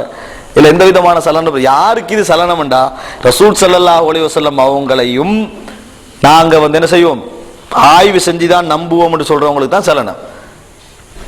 நான் சொன்னா நீங்க ஆய்வு செஞ்சு நம்பணும், இவர் சொன்ன ஆய்வு செஞ்சு நம்பணும், அறிஞர்மார் சொன்ன ஆய்வு செஞ்சு நம்பணும். அதே மாதிரி தான் ரசூலுல்லாஹ்களை ஆய்வு செஞ்சு நம்பணும்னா ரசூலுல்லாஹ்களும் மற்றவங்களுக்கு என்ன வித்தியாசம் இருக்குது, ரசூலுல்லாஹ்களை உண்மை சொல்லுவாரான்னு மட்டும் தான் நீங்க ஆய்வு செய்யணும், ரைட்டா? அல்லாஹ்வுடைய தூதரான்னு மட்டும் தான் என்ன செய்யணும், ஆய்வு செய்யணும். அல்லாஹ்வுடைய தூதர் அவர் உண்மை சொல்லுவார் நம்பிக்கை வந்துட்டா அதுக்கப்புறம் என்னது, மற்ற விஷயங்கள் என்ன நம்ப வேண்டியதுதான். அதான் நம்ம யோசிக்க வேண்டியது. அதனால இந்த ஹதீஸ் சஹீஹ் முஸ்லிம்ல வருது, இப்படி செய்யுங்கன்னு வருது. ஒருவர் பிராக்டிக்கலா நினைக்கிறான்னு வைங்களேன், என்னால இப்படி செஞ்சுக்கலாம்னா அவர் என்ன செய்யலாம், என்னால இது செஞ்சுக்கலாம்னு விட்டுட்டு போகலாம். ஹதீஸை தட்டி ஆகணுமான்னு கேட்கிறேன். இது குர்ஆனுக்கு முரண்படுதுன்னு சொல்லி எந்த வசனத்துக்கு இது முரண்படுது? ரசூலுல்லாஹ் ஃபஸ்தக்சிலு, கழுவி கேளுங்கன்னு சொன்னா. இன்றைக்கு நம்மளுக்கு விளங்காத சில விளக்கங்கள் நாளைக்கு இது விஞ்ஞான ரீதியாக என்ன செய்யலாம், இது ஒரு தாக்கம் சம்பந்தமா விளங்க வரலாம். கண்ணேரை பொறுத்த வரைக்கும் விஞ்ஞானம் நிராகரிச்சு என்று சொல்லி ஒரு ப்ரூஃப் காட்ட இயலுமா? இல்ல. உங்களுக்கு விளங்கிக்கங்க, சயின்டிபிக்கல் இது இல்லை இல்லைன்றதெல்லாம் பச்சை பொய்.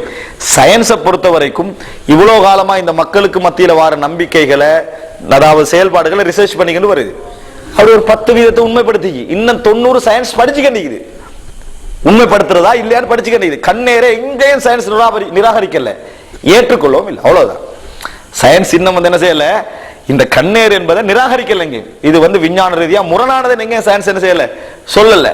ஆனா ஏற்றுக்கொள்வதற்கான ப்ரூஃப் இல்லைன்னு என்ன செய்யுது, சொல்லிக்கிட்டு போகுது. அது அதுக்கு மட்டுமா சொல்லிச்சு, மனுஷன் படைக்கப்பட்டானதுக்கு அதான் சொல்லிக்கிட்டு. அதனால விஞ்ஞான ரீதியாக இந்த கண் ரீதியாக எந்த விதமான ஒரு அம்சத்தை நீங்க ரசூல் ஸல்லல்லாஹு நேரடியா ஹதீஸ்ல கண்ணூர் சம்பந்தமா கண்ணூர் உண்மையானது எல்லாம் சொல்லிக்கிறாங்க. ஆனா இது எந்த குர்ஆன் வசனத்துக்கு முரணெடு சொல்றாங்களோ தெரியாது.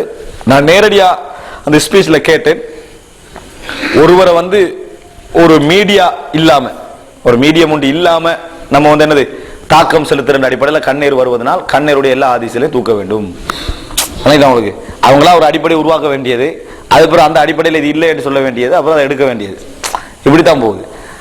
இது சிறுக்குன்றாங்க. கண்ணீரை யாரா நம்பினால் சிறுக்கு, அவருக்கு பின்னாலே தொலைல, அவருக்கு பின்னாலே தொலைல. நான் அடிச்சு சொல்றேன், இமாம் புகாரி கண்ணீரை நம்பினவர், இமாம் புகாரி கண்ணீரை நம்பினவர். சஹீஹ் முஸ்லிமுடைய தலைப்புகள் தான் இமாம் நவவி போட்டது. இமாம் புகாரியுடைய தலைப்புகளை பொறுத்தவரை இமாம் புகாரி அந்த ஹதீஸ்லிருந்து சட்டம் எடுத்து போடுவார். அந்த ஹதீஸ்லிருந்து சட்டம் எடுத்து நம்பி போடுவார். உச்சகட்ட ஹதீஸ் தரம் உள்ள புத்தகம் புகாரி. அதுல வாரக்கிறது இமாம் புகாரி நம்பினார். புகாரிட்டு ஹதீஸ் எடுக்கலான்னு சொல்லணும். புகாரி இமாம் அதை நம்பினதுனால காபிர்களுடைய ஹதீஸ்களை எடுக்க முடியாதனால சஹீஹ் புகாரி தூக்க வேண்டியதுதான். ஏன் காபிர்களின் ஹதீஸ் எடுக்கலாமா? அதனால இது ஒரு ஒரு பிழையான ஒரு தவறான ஒரு நிலைப்பாடுகளுக்கு இது கொண்டு போகும். அல்லாஹ்வுல நாம் இது இந்த மாதிரி கருத்துக்களை சொல்றவங்களோட எண்ணங்களை நான் எந்த விதமான குறையும் காணல. விலகிட்டான எண்ணங்கள்ல எந்த குறையும் காணல. அவங்களும் என்னது இது குர்ஆன் சுன்னா சொல்லணும், தூய்மைப்படுத்தணும் என்ற எண்ணங்களால பேசுறவங்களா இருக்கலாம். ஆனா சப்ஜெக்ட் வழிகேடு தான். இந்த வாதங்கள் எல்லாம் என்னது திட்ட தெளிவாக மார்க்கத்துக்கு முரணான குர்ஆன் சுன்னாக்கு முரணான செய்திகள். வேற ஏதாவது கேள்வி தான் கேளு.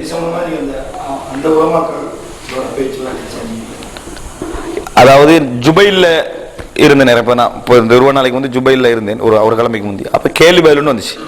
கேள்வி பதில் சம்பந்தமாக வர டைம்ல ஒரு கேள்வி வந்துச்சு, நீங்க இன்னும் ஸ்ரீலங்கா ஜமாத்தோட இன்னும் இருக்குதா அப்படின்னு சொல்லி. அப்போ நான் சொன்னா அண்டு இருக்க இன்று வரைக்குமே எந்த ஜமாத்திலையும் மெம்பராக இருக்கவும் இல்லை, அவங்கள்ட்ட ஊதியம் பெறுற மாதிரி நாங்கள் இருக்கவும் இல்லை. ஆனா எல்லா தௌஹீத் ஜமாத்தோட இணைஞ்சு மார்க்க பிரச்சாரம் செய்யணும் மட்டும் ஆசைப்பட்டுக்கிட்டு இருந்தேன், செஞ்சேன். ஆனா எங்கட ஆய்வையும் எங்கட சுன்னா எங்கட குர்ஆன் விஷயங்களையும் ஆய்வுகளையும் நான் விட்டு கொடுத்ததே இல்லைங்க. அவர்களோட நான் இருந்து பிரச்சாரம் இப்ப இருக்கிற நிலைமையில அவங்க முந்தி இருக்கல, நல்ல சாஃப்டான ஒரு போக்கு இருந்தது. அப்ப அந்த மாதிரி கட்டத்தில் அவங்களோடு இருந்து பிரச்சாரம் செய்யக்கூடாது. நாங்க தாடி சோட் பண்ணக்கூடாது, கரண்டைக்கு மேல ஒடுக்கணும், சூனியத்துக்கு ஒரு தாக்கம் இருக்குது, கண்ணே 2 உண்டு, அல்லாஹ் தஆலா முதலாவானத்துக்கு இறங்கி வரண்டா, அப்படித்தான் நம்பணும், குர்ஆனுக்கு ஹதீஸ் செயல் முரண்படாது, இந்த நம்பிக்கையில நாங்க இருந்தோம். மௌலவி பிஜி அவங்களோட ஒரு டிஸ்கஷன் நடத்துற டைம்ல நான் நேரடியாவே அதை சொல்றேன் அவர்கிட்ட. நாங்க இலங்கையில குர்ஆனுக்கு ஹதீஸ்கள் முரண்படாது என்று பிரச்சாரம் செய்யற நேரத்துல அவங்க தௌஹீதை விட்டு வெளியே பேத்துட்டாங்கன்னு சொல்றாங்க. இது பிழை. நான் ஒரு ஆய்வு சொன்னதுக்கு உடனே விவாதத்துக்கு கூப்பிடுங்கன்னு சொல்லக்கூடாது. எல்லாரும் விவாதத்துக்கு வரவும் மாட்டாங்க. அதனால அவங்க தக்லீத் செய்யறாங்க. உங்களால எப்படி தௌஹீத் வளர்ந்ததோ அதே போல தக்லீத் வளர்ந்ததாகவும் நாங்க என்ன செய்யறோம், உணர்றோம். நீங்க அவங்களுக்கு ஒரு உபதேசம் செய்யணும் அப்படின்னு நான் நேரடியா சொல்றேன். பிஜேஎம் செஞ்சாரு, பணி வாயின செஞ்சாரு. அந்த நிமிஷம் இப்படி ஒரு போக்குன்னு என்ன செய்யல, இருக்கவே இல்லை. அதனால நான் இதுல சொல்லி காட்டி அவர்களோட இருந்து கொண்டு இந்த மாற்று கருத்தை நான் சொல்லி கொண்டிருந்ததுனாலதான் அவங்க ஒரு அழகான ஒரு ஏற்பாடு செஞ்சாங்க. எப்படியாவது என்ன செய்யணும், அறிவுபூர்வமாக ஒத்தனை அணுக இயலாட்டி அடுத்து என்ன செய்ய வேண்டியதுதான், அவனை அழிவுபூர்வமாக அணுகிறதுக்கான ஒரு வழியை தயாரிக்க வேண்டியதான். அதுக்கான முயற்சி செஞ்சாங்க. அது உங்களுக்கு தெரியும், விளங்கிட்டா சக்சஸ் ஆகினாங்க. அது அவங்களோட அந்த முக்கியமான திறமை, விளங்கிட்டா. அது தமிழுக்கு சம்பந்தம் இல்லைன்னு சொல்லிக் கொள்வாங்க. எஸ்எல்டிஜேக்கு சம்பந்தம் இல்லை, எஸ்எல்டிஜே எழுத்துக்கு அதுக்கு சம்பந்தம் இல்லை. எஸ்எல்டிஜே எல்லாருக்கும் அது சம்பந்தம் இது, விளங்கிட்டா. எழுத்துக்கு தான் என்னது சம்பந்தம் இல்லை. எஸ்எல்டிஜே எல்லாம் நாளை கூப்பிட மாட்டானே, போர்டு வாங்க அப்படியே பிரச்சாரம் செய்வான். எஸ்எல்டிஜே போர்டு அட்ரஸ் வாங்க என்ன பிரச்சாரம் செய்வான். போர்டுக்குள்ள யாரு இருந்தா அவங்கள தான் என்ன செய்வான், தனித்தனியா கூப்பிடுவான். அதுல உள்ள ஒரு நான் எல்லாருக்கும் மட்டும் சொல்ற அவங்க ஆரம்பிக்கிறதுக்கு முந்தி இல்லை, அது அந்த இப்ப மெயினாக ஆரம்பிக்க காரணமா இந்த எல்லாருக்கும் அது காரணம் இருந்துச்சு. என்ன சொல்ல வர, இதெல்லாம் நான் சொன்னேன். சொல்லி என்னதாக இருந்தாலும் சரி, மார்க்கம் என்று வந்தா இது சம்பந்தமா நான் விவாதிக்க தயார். இது சம்பந்தமா விவாதிக்கவோ பப்ளிக்கான ஒரு மேடவோட நான் இன்றைக்கும் சொல்றேன், இது சம்பந்தமா பேச தயார். பெரிய ஒரு இதெல்லாம் எடுக்காது. அல்ஹம்துலில்லாஹ் அழகா மக்களுக்கு எல்லாரும் ஏற்றுக்கொள்ள வைக்க இயலாது, விளங்கிட்டா. அல்லாஹ் தஆலா உலகத்திலே எவ்வளவு பகிரங்கமானவன். அவனுக்கே மனைவிக்கு பிள்ளைக்கு அவதூறு சொல்ற ஒரு சமுதாயம் என்ன செய்து இருக்கத்தான் செய்யுது. 150 கோடி பேர் தான் முஸ்லீம், மற்ற 400 கோடி பேர் யாரு, அத்தனை அல்லாஹ் இணை வைக்கிறவங்க, அல்லாஹ்வுக்கு உருவம் மோசமா கற்பிக்கிறோம். அவ்வளவு பகிரங்கமானவனுக்கு அவதூறு சொல்ற ஒரு சமுதாயம் இருக்கக்குள்ள, கேவலப்படுத்துற சமுதாயம் இருக்கல. எல்லாரையும் என்ன செய்யலாது, அவ்வளவு லட்சக்கணக்கான நபிமார் அனுப்பி அல்லாஹ்வால எல்லாரையும் நேர்வழிப்படுத்த முடிஞ்சுதா? அப்ப அல்லாஹ் தஆலா இயலாதவே இல்லை. அல்லாஹ் தஆலா அப்படித்தான் செட்டப் வச்சுக்கிறான். அல்லாஹ் தஆலா இயலாமையான செட்டப் அப்படித்தான் வைத்திருக்கிறான். அதனால ஏற்றுக்கொள்ள முடிஞ்சவங்களை ஏற்று வைக்க முடியும் என்பதனால இந்த விவாதத்துக்கு நான் ரெடியே சொன்னேன். பகிரங்கமா அழைப்பு விடுச்சேன். பகிரங்கமா அழைப்பு விடுத்தோன்னே அவங்க என்ன செஞ்சுக்கிறாங்க தெரியுமா? இப்ப உங்களுக்கு அப்ப நாங்க பகிரங்கமான அழைப்புக்கு தயாராகிட்டோம் தானே. அழைப்புக்கு தயாராக இப்ப என்ன முடிவுக்கு வந்திருக்கிறாங்க, என்ன செய்வோம், நம்ம ஏற்கனவே தயாரிச்சு வச்சிருந்தோமே, ஏற்பாடு ஒன்று செஞ்சு வச்சிருந்தோமே, அதை இன்ஷா அல்லாஹ் கொஞ்சம் கொஞ்சமா என்ன செய்வோம், படிப்படியா ஆரம்பிப்போம். அவர் இப்பொழுது விவாத அழைப்புக்கு வந்து விட்டதனால் நாங்கள் இப்பொழுது அம்பலப்படுத்த ஆரம்பித்தோம். அப்ப அதான் உள்ள ஒரே ஒரு உபகரணம், விளங்கிட்டா. அதுக்கெல்லாம் எந்த பிரச்சனையும் இல்லை, வேண்டியது நடக்கட்டும், எல்லாம் உலகத்துல தான், விளங்கிட்டா.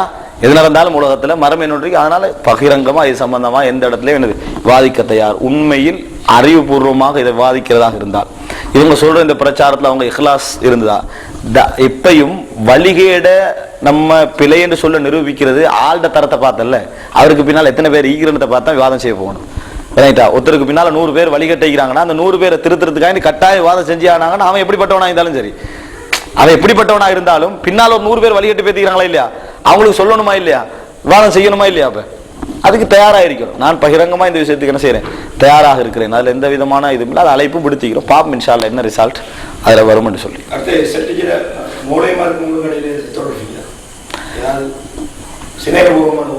அப்படி எதுக்கும் இல்லை. அதாவது யாருமே வந்து அங்க உள்ள உலமாக்கள் யாருப்ப இப்போ குறிப்பா சொல்றேன்னு சொன்னா சில உலமாக்கள், அதாவது நாங்க மல்லிகாராமையில் இருக்கிற டைம்லேருந்தே நல்ல தொடர்பா இந்த உதாரணமா ரஸ்மின் மௌலவி, அவர் வந்து என்னது கொஞ்சம் பேசுறதாவே நல்ல தொடர்புனா டிஸ்கஸ் பண்றது மாதிரி ஆளை வந்து நான் கொஞ்சம் நல்ல ஒரு நான் பழகின அளவில் அல்லாஹ்வாலம் நல்ல பிராக்டிக்கலி தனிப்பட்ட ரீதியாக கூட நல்லா பழகக்கூடிய ஒரு சாஃப்டான எண்ணம் உண்டால இந்த வரைக்கும் என்னது அவரும் என்னோட டிஸ்கஸ் பண்ணுவார். மார்க்க சம்பந்தமான விஷயங்கள், பயானுகள் விளங்கிட்டா டிஸ்கஸ் பண்றது, ஆலோசனை செய்யறது, இதெல்லாம் நடக்கும்.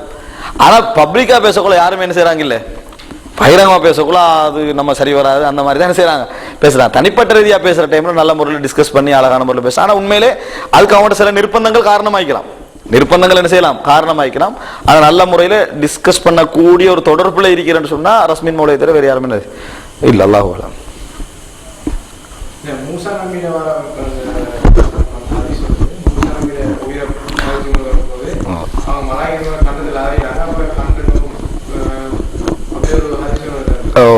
நல்ல செய்தி.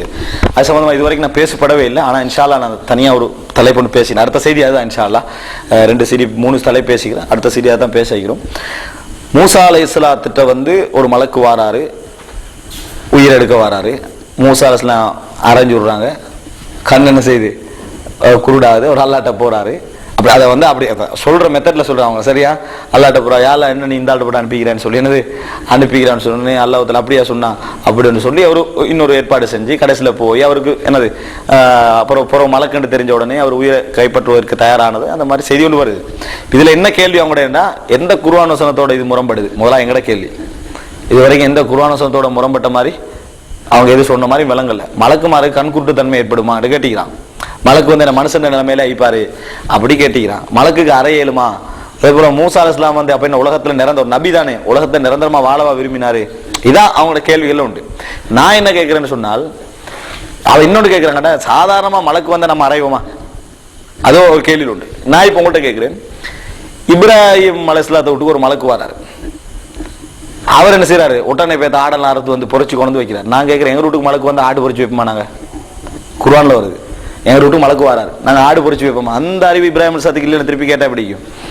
இப்ராஹிம் அலைஹிஸ்ஸலாம் என்ன செய்யறாருன்னா ஆடோண்ட பொறிச்சு கொண்டு வந்து வச்சு சாப்பிடுங்க, அலா குழுவும் சாப்பிட மாட்டீங்களான்றாங்க. ஏப்ப மலக்குமார் சாப்பிட மாட்டாங்கன்ற அறிவு இப்ராஹிம் அலைஹிஸ்ஸலாத்துக்கு இருக்குதா இல்லையா? உண்டு. மரியம் அலைஹிஸ்ஸலாம் என்ன செய்யறாங்க, குளிக்க போறாங்க சரியா. குளிக்க போற டைம்ல ஜிப்ரீல் அலைஹிஸ்ஸலாம் வராரு. என்னது, அல்லாஹ்விடத்தில் உன்னை விட்டு நான் பாதுகாப்பு தேடுகிறேன், நீங்க நல்லவரா இருந்தா ஒதுங்கி பேத்துருங்கன்ற. மலக்குமார்கள் பாவம் செய்ய மாட்டாங்கன்ற பேசிக் நாலேஜ் மரியம் அலைஹிஸ்ஸலாத்துக்கு இல்லையா? நான் உங்கள்கிட்ட கேட்கிறேன், விளங்கிட்டா? மரியம் அலை குர்ஆன்ல வர இதெல்லாம் மரியம் அலைஹிஸ்ஸலாம் பாவம் செய்ய மாட்டாங்கன்ற நாலேஜ் ஒன்று இல்லையான்னு கேட்கிறேன். என்ன பதில் சொல்லணும்? மனுஷ ரூபத்துல வந்தாங்க, விளங்கிட்டா? மலக்கான்னு தெரியாது. மனுஷ ரூபத்துல வந்தோடனே பொறிச்சாட்ட வச்சாங்க. மனுஷ ரூபத்துல வந்த உடனே உங்களை விட்டு பாதுகாப்பு தேர்ன்னு சொன்னாங்க. மனுஷ ரூபத்துல கிட்ட வந்து அரைஞ்சு விட்டாரு, விளங்கிட்டானே? என்ன பிரச்சனை கேட்கிறேன். அரைகிறதுக்கும் பொறிச்சாடு வச்சதுக்கும் உன்னை விட்டு பாதுகாப்பு தேர்றதுக்கு என்ன பெரிய டிஃபரன்ஸ் கண்ணீங்க? அது ரெண்டு குர்ஆன் வசனத்துல குர்ஆன்ல என்ன வருது? நான் சொன்ன ரெண்டு குர்ஆன்ல வருது. என்ன டிஃபரன்ஸ் கண்ணீங்கன்னு கேட்கிறேன். ஒரு ஆளு குளிக்கிற இடத்துக்கு வாராரு, மனுஷ ரூபத்துல வாராரு. குர்ஆன்ல வார வசனம் உங்களை விட்டு பாதுகாப்பு தேடுகிறேன்றாங்க. சைத்தானை விட்டு தேடுற மாதிரி அஊது, ரைட்டானே? அஊது நான் பாதுகாப்பு தேடுகிறேன் அப்படின்றாங்க. நம்ம தேடுவோமான்னு கேட்டா மனுஷ ரூபத்துல வந்தா தேடத்தான் செய்வோம். பொறிச்சாட வைப்போமா கேட்டா மனுஷ ரூபத்துல பொறிச்சாட வைக்கத்தான் செய்வோம். மனுஷ ரூபத்தை உயிரெடுக்கிறது கிட்ட வந்தா அறையத்தான் செய்வோம். ஏன் ஹதீஸ்ல வருது, முஸ்னத் அஹ்மத்ல நினைக்கிற வசன ஞாபகம் இல்லை, அன்றைக்கு மலக்குமார்கள் என்னது உயிரெடுக்கின்ற நேரத்தில் என்னது நேரடியாக மனித ரூபத்தில் வரக்கூடியவர்களாக இருந்தார்கள். அது ஹதீஸ் வரலாட்டி கூட நாங்க அப்படித்தான் என்ன செய்யணும்? அது இந்த ஹதீஸ் ஒன்று இருக்குது. அப்படி ஹதீஸ் வராட்டி கூட நாங்க என்ன செய்யணும்? அப்படித்தான் விளங்கணும்.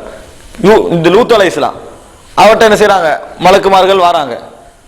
அந்த அதாவது தவறான உறவுல ஈடுபடுற சமுதாயம் ஓடி வருது, புதுசான ஆக்கள் வந்திக்கிறாங்கன்னு ஓடி வருது.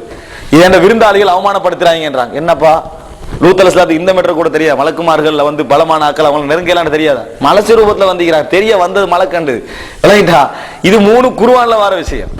அதனால மலக்குமார்கள் மனித ரூபத்துல வந்த செய்திய நிஜ ரூபத்துல வந்த மாதிரியான விளக்கங்களை என்ன செய்யப்படாது, கொடுக்கப்படாது. நான் சொன்ன 3 குர்ஆன் வசனங்களை யோசிச்சா உங்களுக்கு என்ன செய்யும், அது விளங்கும்.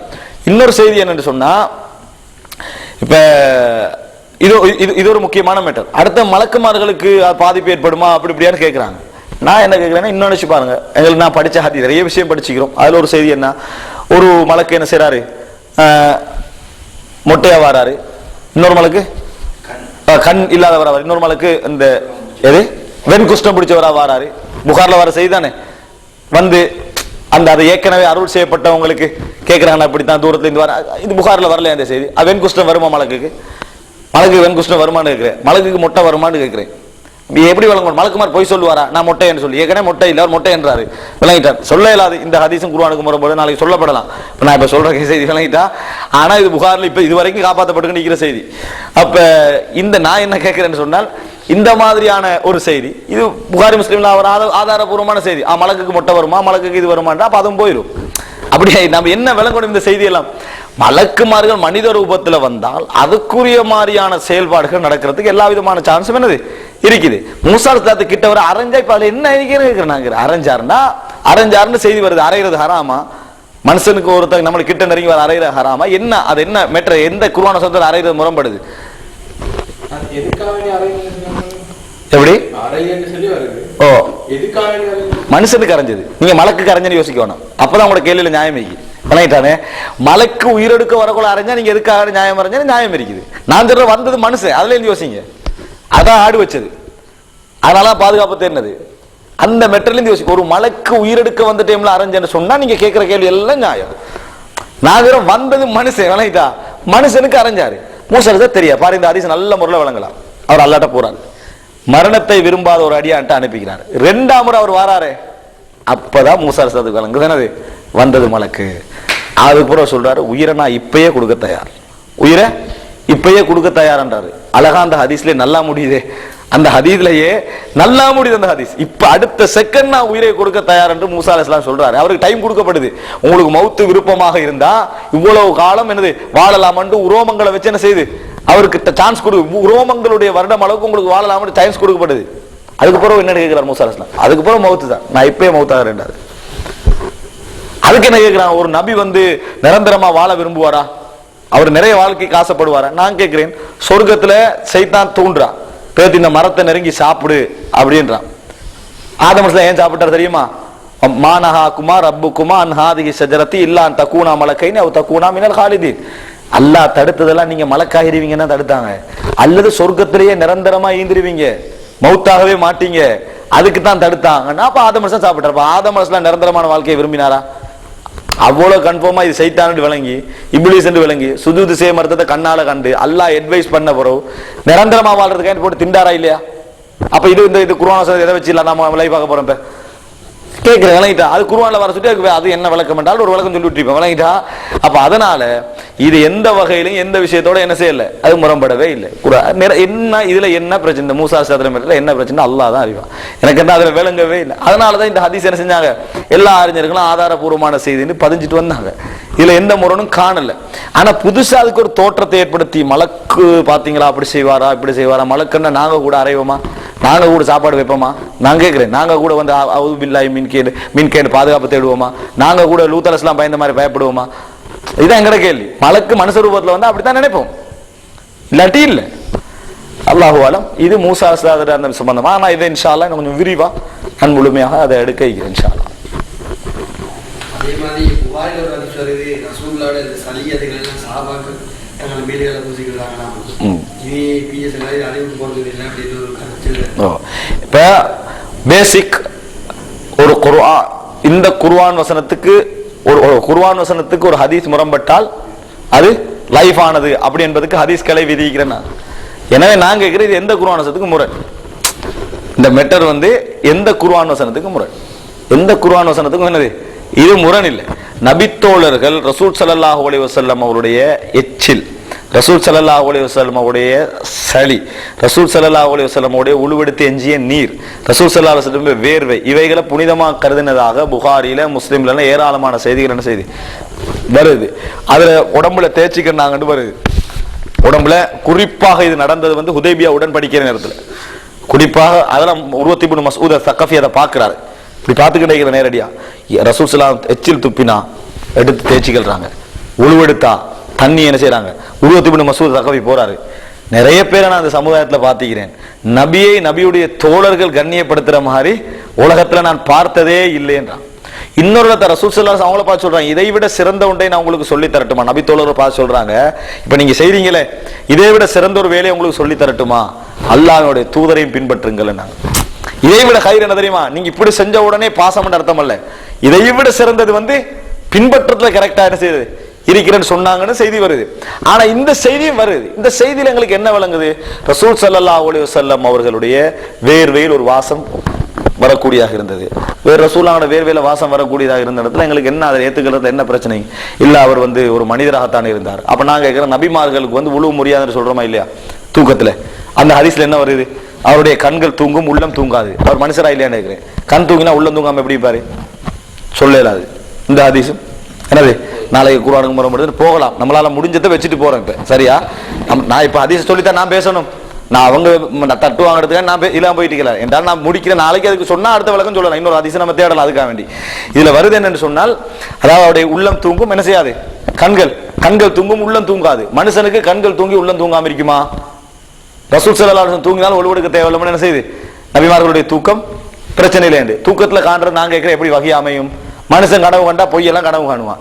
ஆனா ஒரு நபி தூக்கம் கனவு கண்டதுக்காக மகனை என்ன செய்யறாரு? அறுக்க போனாரு. மனுஷனுக்கு இப்படி நடக்குமா? அப்ப அதனால நான் என்ன சொல்றேன், மனிதர்களுடைய விஷயத்துல ரசூலுல்லாஹ் சில விஷயங்கள் விதிவிலக்கு கொடுக்கப்பட்டு தான் இருக்குது.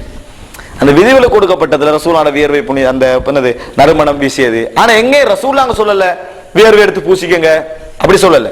முடி விஷயத்துல மட்டும் எடுத்து கொடுத்தாங்கன்னு வருது. ஒரு நபித்தோளுக்கு அரவாசி முடியை மற்ற அரவாசி முடியை செஞ்சாங்க, இன்னொரு நபித்தோளுக்கு கொடுத்தாங்கன்னு சஹீஹ் முஸ்லிம்ல வருது.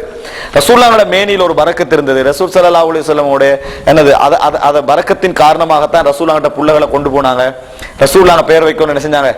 ஆசைப்பட்டாங்க. ரசூலுல்லாஹ்வோட எச்சில் அந்த சப்பி ஈத்தம்பலம் தேன் வைக்கணும்னு ஆசைப்பட்டாங்க. அதெல்லாம் உண்மை. ஆனால் இது ரசூலுல்லாஹ்வுக்கு மட்டும் உரியது. இதை வச்சு சூபித்துவத்தில் ஆதாரம் காட்டுறதுக்கு எதுவுமே இல்லை. இது ரசூலுல்லாஹ்வுக்கு மட்டும் உரியது. இல்ல இதை சூஃபிகள் பயன்படுத்துவாங்களேன்னு நீங்க பயந்தீங்கன்னா, நான் ஒரு குர்ஆன் வசனம் காட்டுற சூஃபிகள் பயன்படுத்துற இதே விட பவரானது. சூஃபியோட மெயின் வாதம் என்ன? எது செஞ்சாலும் கேள்வி கேட்கப்படாது, அப்படித்தானே? நம்ம எதுவும் செய்வோம், எதை கேள்வி கேட்கப்படாது. எந்த வசனம் ஆதாரம் காட்டுறாங்க? மூசா அலைஹிஸ்ஸலாம் போனாரு, ஹித்ர் அலைஹிஸ்ஸலாத்துட்டு கப்பலை ஓட்டையாக்கினாரு, கேள்வி கேட்டாரு, கேள்வி கேட்கப்படாத நிபந்தனை. போனாரு, புள்ளைய கூட செஞ்சாரு, கேட்க போனாரு, கேள்வி கேட்கப்படாதுன்றதா நிபந்தனை. இதெல்லாம் கேட்டுட்டு பொறுத்துட்டு இருந்தாரு. இதைத்தான் அவங்க ஆதாரம் காட்டுறாங்க. மெயினா ஒரு ஷேக்ட்ட படிக்கணும்னா கொலை செஞ்சாலும் கேள்வி கேட்கப்படாது காட்டுறாங்களா இல்லையா? அதுக்கான அந்த குர்ஆன் வசனத்துக்கு விளக்கம் சொல்ல மாற்று நாங்க தட்டவா போறோம், விளக்கம் தான் சொல்றோம். இதே மாதிரி ரசூலுல்லாஹி ஸல்லல்லாஹு அலைஹி வஸல்லம் அவங்களுக்கும் இப்படி புனிதமான சில சப்ஜெக்டுகள் இருந்து என்று சில செய்திகள் வருது. அது நாங்க என்ன சொல்றோம்னா, ரசூல் ஸல்லல்லாஹு அலைஹி வஸல்லம் அவங்களுக்கு மாத்திரம் உரியது. ரசூலுல்லாஹ்களுக்கு மாத்திரம் உரியது. சஹீஹான ஹதீஸ்களோட வருது. எந்த குர்ஆன் வசனத்துக்கு இது முரண்படுது? குர்ஆன் வசனத்துக்கு முரண்படுற மெட்டரா எங்களுக்கு விஜாயப்படுதுன்றது மெட்டரா? குர்ஆன் வசனத்துக்கு முரண்படுறதுன்ற மெட்டரா எங்களுக்கு ஒரு மாதிரி படுகிறதுன்றது மெட்டரா? குர்ஆன் வசனம் என்ன செய்ய? ரசூல் ஸல்லல்லாஹு அலைஹி வஸல்லம் அவர்களை நபித்தோழர்கள் இந்த அளவுக்கு நேசிச்சுக்கிறாங்கன்னு நான் உணர்றேன். எங்கட மனசு என்னமோலாம் யோசிக்கிறதுல, ஆனா நபித்தோழர்கள் என்ன செஞ்சுக்கிறாங்க? இந்த அளவுக்கு நேசிச்சுக்கிறாங்கன்றதுதான் நாங்க உணரக்கூடிய ஒரு விஷயம் அல்ல. சஹீஹான ஹதீஸ்ல வரத நம்ம ஏற்றுக்கொண்டு தான் ஆகணும். அப்ப நாங்க என்ன விளங்கணும்? ஒரு காலத்துல ரசூலுல்லாஹ் எங்க போனாலும் ஒரு நிழல் போகும் அப்படின்னு வருதானே, டக்குன்னு அதை என்ன செஞ்சோம்? அப்படி எந்த ஆதாரமும் இல்லை வேண்டும். இதுக்கு இப்ப ஆதாரம் இருக்குது, இப்ப என்ன சொல்றோம்? ஆதாரம் தான் ஏற்றுக்கொள்ள மாட்டேன்றோம். இப்படியா போறது நான் கேட்கிறேன். அப்ப அவன் அன்றைக்கு ஆதாரம் காட்டிக்க அன்றைக்கு ஏற்றுக்க நிக்க மாட்டேன் போல இருக்குது இந்த வாதத்தை பார்த்தா. எல்லாம் புகாரி முஸ்லிம்ல வர செய்திகள். சிம்பிளா நம்ம ரசூல் ஸல்லல்லாஹு அலைஹி வஸல்லம் மேனிக்கு ஒரு பரக்கத்து இருந்தது. அந்த பரக்கத்தை தான் சஹாபாக்கள் என்ன செஞ்சாங்க? பயன்படுத்தினாங்க, செஞ்சாங்க, முடிய எடுத்தாங்க. அது ஒரு தபரு அதன் மூலம் பரக்கத் தேடினாங்க. அது முடிஞ்சு இன்றைக்கு இல்லை. அது எதுவுமே இன்றைக்கு என்னது? அந்த மோதிரம் காட்டுவாங்க, எழுத்து காட்டுவாங்க, அதெல்லாம் ஆதாரபூர்வமான எந்த இதுவும் இல்லை. ஆனா ரசூலுல்லாஹ்வோட அந்த சப்ஜெக்ட் எந்த ஒரு வலிக்கோ எந்த நபித்தோழருக்கோ அது வராது. யாருக்கும் ரசூலுல்லாஹ்வோட முடிகிற ஒரு விஷயம். ஓ அறிவுக்கு அவங்க சொன்னாங்க இது அறிவுக்கு படாமலாம் இல்லை. அன்பு என்று வந்தா ஒத்தண்ட எச்சிலே ஒத்தன் பூசிக்கொள்வான்றது அறிவிக்கப்படலையா? அறிவிக்கப்படலையான்னு கேட்கிறேன். நாங்க அறிவிக்கப்படுது நல்லா. ஒருத்தர் மீது ஒரு அன்பு ஓவர் ஆயிட்டுன்னு வைங்களேன், நம்ம அந்த எச்சிலே கணக்கெடுக்க மாட்டோம். அன்பு அது அன்பு இல்லைன்னு கேட்கிறேன். ஒரு தாய் ஒரு புள்ள சத்தியம் எடுக்குது, புள்ளையோட சத்திய கையில் எடுக்கலையா? இது அறிவிக்கப்படலையான்னு கேட்கிறேன். நான் கேட்கிறேன் இது அறிவிக்கப்படலைன்னு கேட்கிறேன்.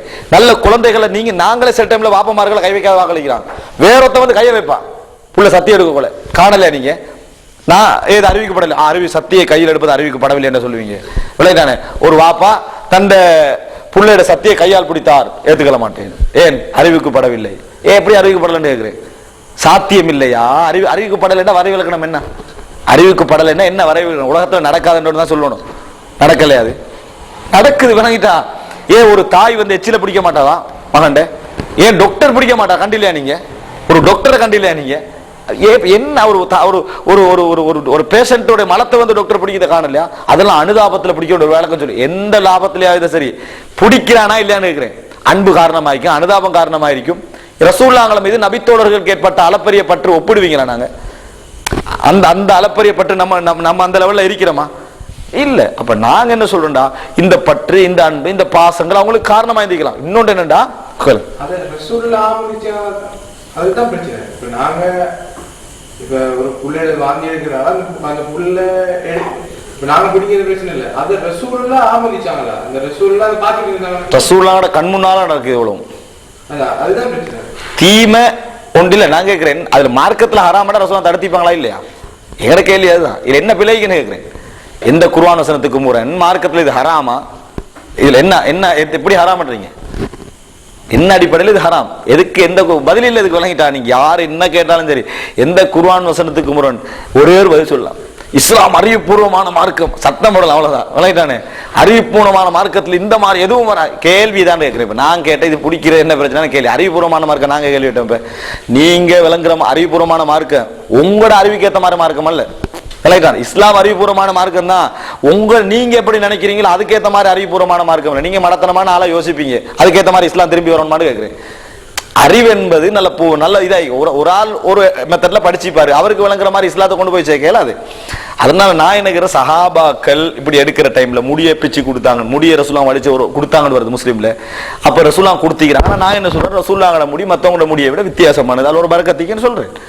என்ன இதுல என்ன எந்த அறிவிக்கு இது முரணான நான் கேட்கிறேன். எந்த அறிவிக்கு இது முரண்? எந்த அறிவிக்கு இது முரண் இல்ல. அல்லாஹ் அதுவும் கேட்கிறேன். என்ன ரசூல் ஸல்லல்லாஹு அலைஹி வஸல்லம் அவங்க சொல்றாங்க, என்னது ஒரு பள்ளியை ஒரு அடியில கொண்டா இவ்வளவு நன்மை, இவ்வளவு அடியில கொண்டா இவ்வளவு நன்மைன்னு கேட்கிறாங்க. இதுல என்ன இருக்குன்னா, ரசூல் ஸல்லல்லாஹு அலைஹி வஸல்லம் சொல்லிக்கிறாங்க ஒரு பள்ளி இவ்வளவு அடிச்சு கொண்டா இவ்வளவு நன்மை. இப்ப என்ன இதுல என்ன பிரச்சனை? எந்த குர்ஆன் சந்தைக்கு இது முரண்? என்ன எந்த ஹதீஸுக்கு இது முரண் கேட்கிறேன். விளங்கிட்டா? அதை வந்து என்ன செய்யறாங்க, ஒரு வித்தியாசமா செஞ்சு காட்டுறாங்க. பள்ளி அடிக்கிற மெத்தட் எல்லாம் சொல்லி காட்டி, விளங்கிட்டா? அதை ஒரு அந்த பிராக்டிக்கல், அதை ஒரு நகைச்சுவை, எதை அசிங்கமா காட்டணுமோ அதை அசிங்கமா காட்டுறது, எதை நகைச்சுவை காட்டணுமோ அதை நகைச்சுவை காட்டுறது. ஹதீஸ்ல இருக்காது அந்த நகைச்சுவை. விளங்கிட்டா? காட்டி இந்த ஹதீஸை இப்படித்தான் சொன்னார்கள் இந்த மாதிரி காட்டி அது குர்ஆனுக்கு முரண். அப்ப குர்ஆனுக்கு முரண்ன்றது ஒரு ஃபார்மாலிட்டி.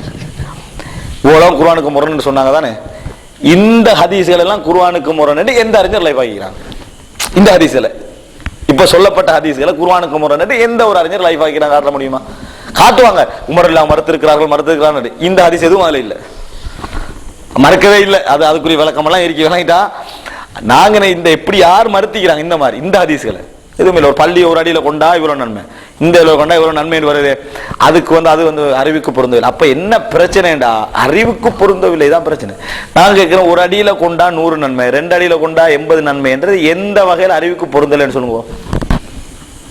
அறிவுக்கு ஒன்று படாம இருக்கும். அதுக்கு அறிவுக்கு முரண் என்று அர்த்தமாகாது. ரெண்டே விளங்கிக்கணும். நீங்க அறிவில் ஒன்று படாம இருக்கும், அது அறிவுக்கு முரண் என்று அர்த்தம் ஒரு நாளும் ஆகாது. கபரு விசாலமாக்கப்படும், 70 மூலம் விசாலமாக்கப்படும். பக்கத்து கபூரில் உள்ள நிலைமை என்ன நான் சும்மா கேட்க விளங்கிட்டா? பக்கத்து கபூர் உள்ள உண்டு நிலைமை விளங்கிட்டானே. அதுதான். அப்ப அதை நாங்க எப்படி விளங்கணும்? அந்த மாதிரி என்ன செய்யப்படாது. நாங்க அது ஹதீஸ்ல வருது, அறிவு விசாலமாக்கப்படும். அல்லாஹு தாலா அந்த இடத்துல அதுக்கேற்ற ஒரு செட்டப் செய்வது. ஒரு நாள் பகுத்தறிவுக்கு முரண் அல்லது சில விஷயங்கள் அந்த மாதிரி நடக்கும். விளங்கிட்டா? அல்லாஹ் பிரச்சனை. நான் என்ன சொன்ன, அறிவுக்கு முரணே இது நான் சும்மா கண்மூடித்தரமா நம்ம சொல்லவும் இல்லை. அறிவுக்கு முரண் என்ன அடிப்படையில் முரண் என்று விளங்கப்படுத்தணும். இந்த அடிப்படையில் உலகத்தில் நம்பப்படுகிறது, அந்த அடிப்படையில் இது அறிவுக்கு முரண் என்று சொல்லணும். நம்மளுக்கு ஒரு ஜாதி ஆகிக்குது, அதான் இப்ப அலைவாரத்துக்கு காரணம். வழங்கிட்டா நம்மளுக்கு ஒரு மாதிரி ஆகிக்குது, அதனால பலகீனத்துக்கு காரணம்.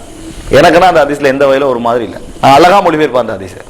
சிலவங்கட பலகீனம் என்னண்டா, எங்கட சில இந்த மாதிரி சரியான கூடிய சில உலமாக்கள் என்ன செஞ்சுக்கிறாங்கன்னா, அது என்று இந்த ஹதீஸ் தொடர்கிறது என்ன செஞ்சாங்க, அந்த எச்சில் அதெல்லாம் போடாம மொழிபெயர்த்துட்டாங்க, அதை பிடிச்சிட்டாங்க. பாத்தீங்களா, இவங்களுக்கு ஒரு மாதிரியா தான் என்ன செய்யுது படுது. நான் மொழிபெயர்ப்பேன், நான் ஹதீஸ்ல வர்றது நம்புறது எனக்கு என்ன பிரச்சனை இருக்கிறேன்.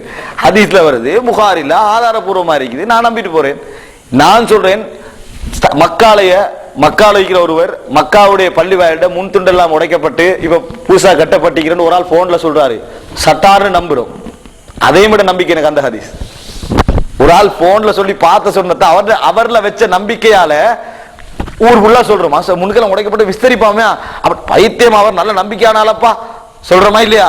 உங்களுக்கு அவ்வளோ நம்பிக்கை அதுல. இது ஆதாரபூர்வமா ஆளை தேடி வரலாறை தேடி எவ்வளவு பெரிய ஆள் படிச்சாரா கண்டாரா கேட்டாராண்டாலும் பதிஞ்ச ஒரு செய்தி நம்ம நம்ப அமைக்கிறோம்டா அல்லாஹ்வோ ஆளா. அதனால இது ஒரு அறிவுக்கு முரண் என்று சொல்ற எந்த வாதங்களும் பொருத்தமானதாக விளங்கவே இல்லை. ஆயிஷா நாயகி ஒரு அதிசயத்துல அந்த வசனம் குர்ஆன்ல ரசூலுல்லாஹ் மௌத்தா வரைக்கும் இருந்துச்சுன்னு சொல்லி. ஓ அது உண்டு. அது அதாவது இது லாஸ்ட் கேள்வியா வச்சுக்கொள்ளுமா? சரியா சரி.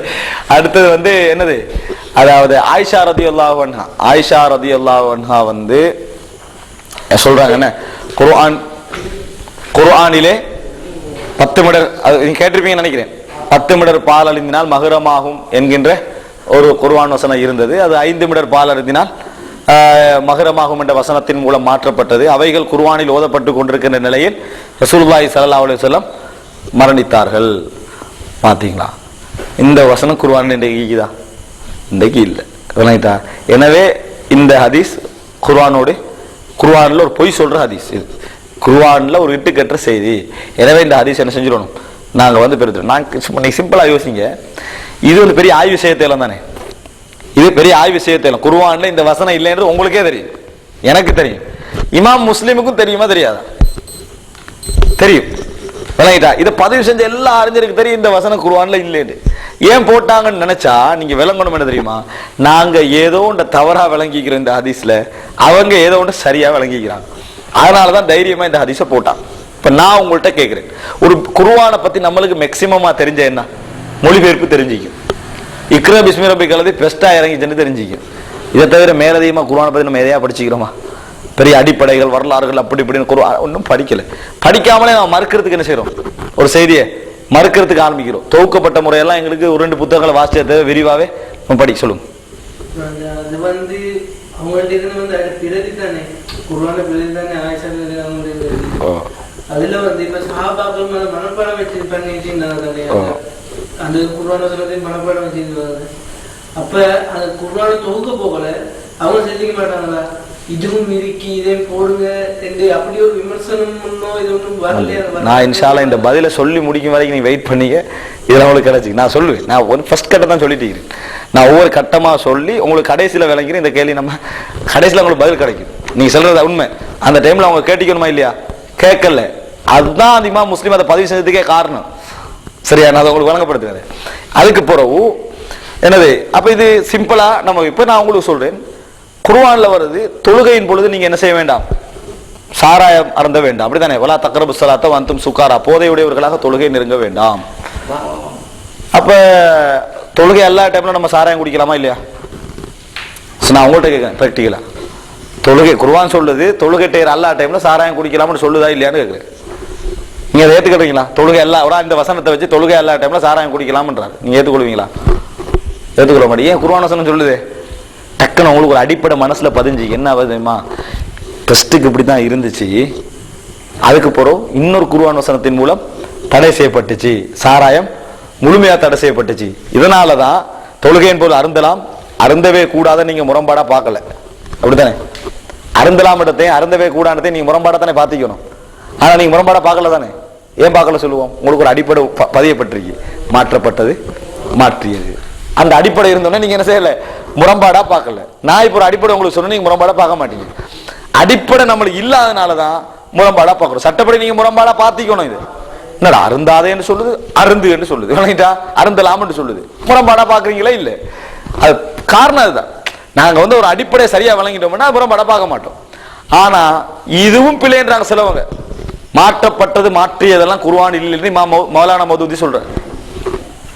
அவர் என்ன சொல்றாருண்டா, இந்த வசனம் தொழுகையை மாற்றியது மாற்றப்பட்டதெல்லாம் அல்லாஹ்வுக்கு தேவையில்லை. அல்லாஹ் எல்லா விஷயங்களையும் அறிஞ்சவன், சர்வ உலகத்தை அறிஞ்சவன். அவனுக்கு மாற்றப்பட்ட இந்த வசனம் இந்த வரைக்கும் மாற்றப்படல. இந்த மாதிரி சூழல்ல உள்ளவங்களுக்கு அப்படித்தான்றாரு. அவர் பவரா நாங்க பவரா குர்ஆன் நடைமுறைப்படுத்துறதுல? அப்படி கேட்டா அவளைட்டா மாற்றப்பட்டது மாற்றியதெல்லாம் இல்லை. இந்த வசனம் இந்த இஸ்லாத்துக்கு புதுசா ஒரு ஆள் வாராரா, அவருக்கு இந்த மாதிரி சிச்சுவேஷன் உள்ள நிலைமையா அவருக்குரிய வசனம் இது. எவ்வளவு கிளியர் ஆகிறாரு. ஆனா நாங்க என்ன சொல்றோம், அப்படி இல்லை அல்லாஹ் மாற்றி தான் இருக்கிறான் அப்படின்ட்டு சொல்றோம். விளையிட்டா இந்த அவங்களோட ஒப்பிட்டா அவர் அப்ப வாதம் ஸ்ட்ராங் மாதிரி இருக்குது. அல்லாஹ் பாதுகாக்க ட்ரை பண்றாரு. நாங்க அல்லாஹ்ல வந்து மாற்றப்பட்டதெல்லாம் உள்ளதே சொல்ல பாக்குறோம். இது ஒரு விஷயம். இதுல என்ன மாற்றப்பட்டிருக்குது? சட்டம் மாற்றப்பட்டிருக்குது. ஆனா குர்ஆன் வசனத்தை என்ன செய்யறோம்? ஓதிக்கொண்டிருக்கிறோம். குர்ஆன்ல தான் இருக்குது. சட்டம் என்ன செஞ்சுட்டு அந்த வசனத்துல இன்றைக்கு எங்களுக்கு எந்த பிராக்டிகலி நாங்க செய்யறோம் இல்லை. ஆனா சட்டத்துல அது என்ன செய்யுது இருந்துட்டு. விபச்சாரம் செஞ்சா நீங்க என்ன செய்யுங்க, அவர்களுக்கு அல்லாஹ் ஒரு வசதியை ஏற்படுத்துகின்ற வரைக்கும் அவர்களை வீட்டிலேயே சிறை வையுங்கள் என்று குர்ஆன் வசனம் இருக்குது. ஆனா இன்னொரு குர்ஆன் வசனம் சொல்லுது 100 கசையடி அடியுங்கள் என்று. அந்த வசனம் குர்ஆன்லாம் இருக்குது. வீட்டுல சிறை வைங்க என்று அதே பிராக்டிகலா நடைமுறைப்படுத்துவோமா? நடைமுறைப்படுத்த மாட்டோம். ஆனா மாற்றப்பட்ட ஒரு குர்ஆன் வசனம், அது ஒரு மாற்றப்பட்ட குர்ஆன் வசனம் வழங்கி வச்சுக்கிறோம். ஆனா நடைமுறைப்படுத்துறோம், ஓதிக்கின்றோம். எப்படி சட்டம் மாற்றப்பட்டு ஓதக்கூடிய வசனங்கள் இருக்குதோ அதே போல ஓதல் மாற்றப்பட்டு சட்டமாக இருக்கக்கூடிய அல்லது சட்டமும் மாற்றப்பட்ட வசனங்கள் என்ன செய்யுது இருக்குது. ஓதிக்கொண்டிருந்தாங்க இடையில ரசூலுல்லாஹ்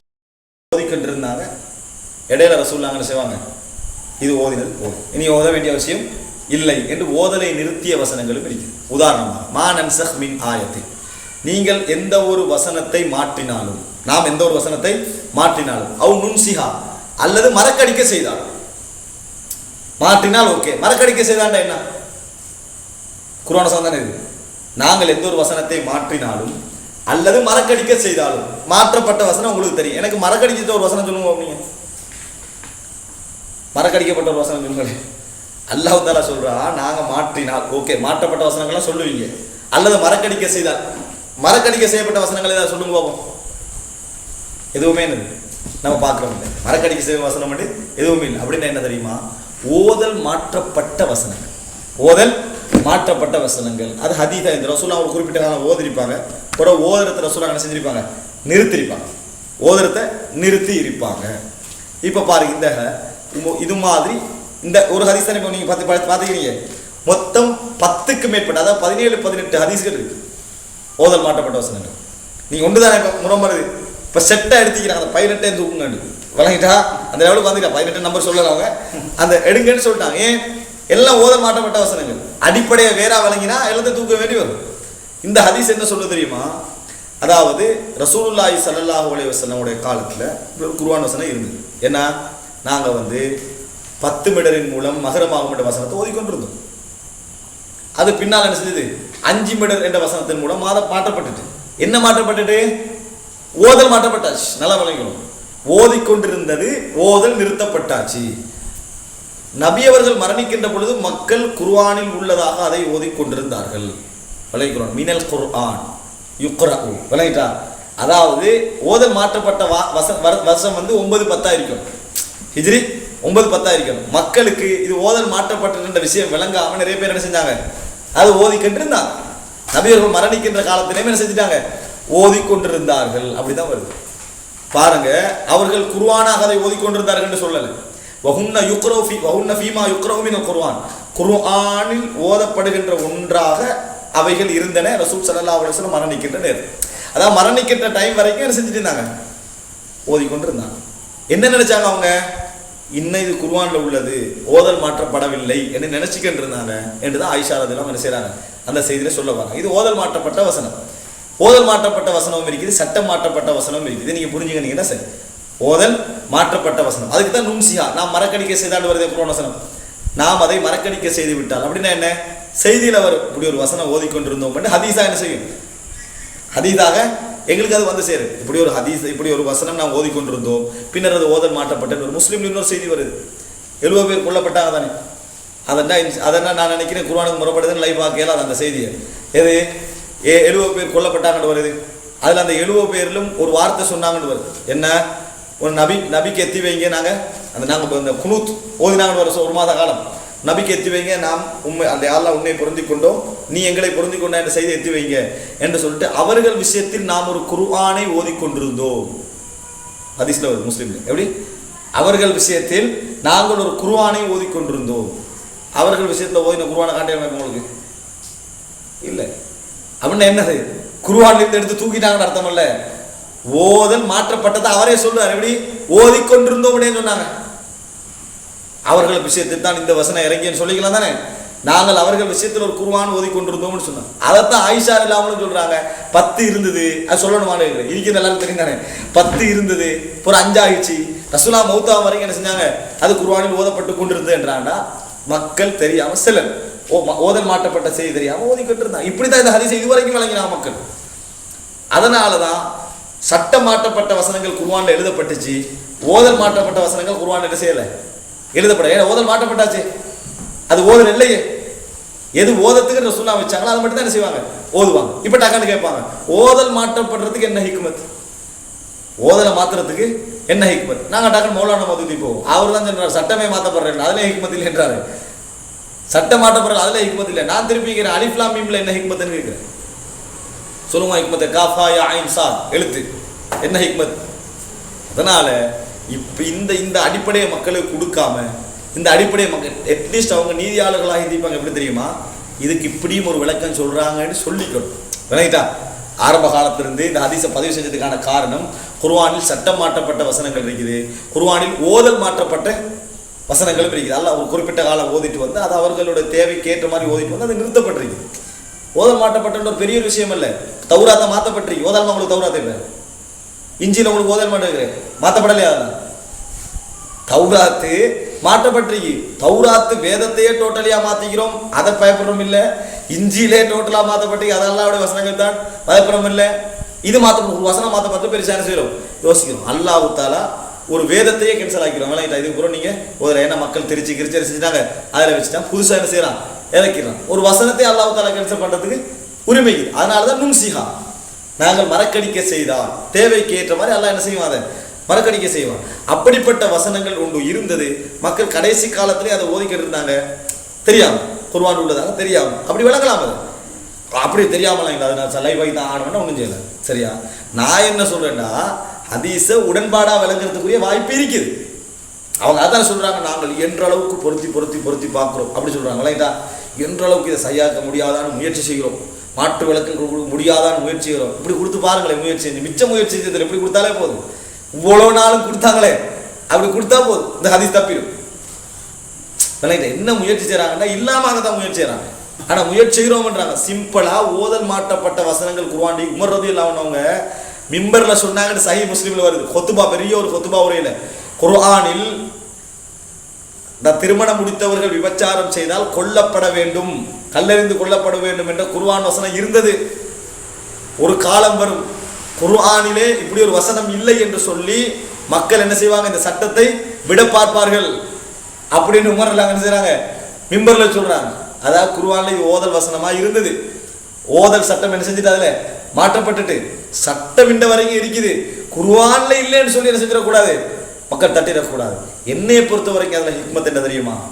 அல்லாஹ் சொன்னாலும் பின்பற்றணும், ரசூலுல்லாஹ் சொன்னாலும் பின்பற்றணும் என்பதற்கான ஒரு சோதனை தான் குர்ஆன் வசனங்கள் மாற்றப்பட்டு ஹதீஸ்களாக செய்திகள் வாங்க. விளங்கிட்டா? அது ஒரு அல்லாஹ் சொன்னாலும் அதே பவரை நம்ம பின்பற்றுவோம், ரசூலுல்லாஹ் சொன்னாலும் என்ன செய்ய மாட்டோம்.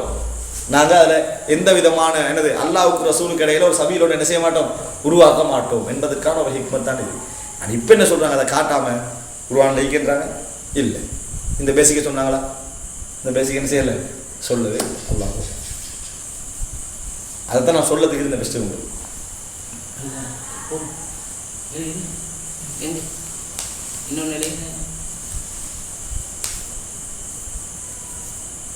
இந்த சாலிக்கான வாழ்க்கை அதுதான் அந்த அறிவிப்பு பண்ண நான் இவ்வளோ காலம் அந்த வெயிட் பண்ணி தான் நான் அந்த அறிவிப்பு எடுத்தது. அப்படி அதை என்ன சொல்றேன்டா, இந்த நீங்க ஒரு செய்தி ஒரு தடவை சொன்னீங்க, நான் யார்கிட்டயும் சொல்லலை அப்படின்றார்.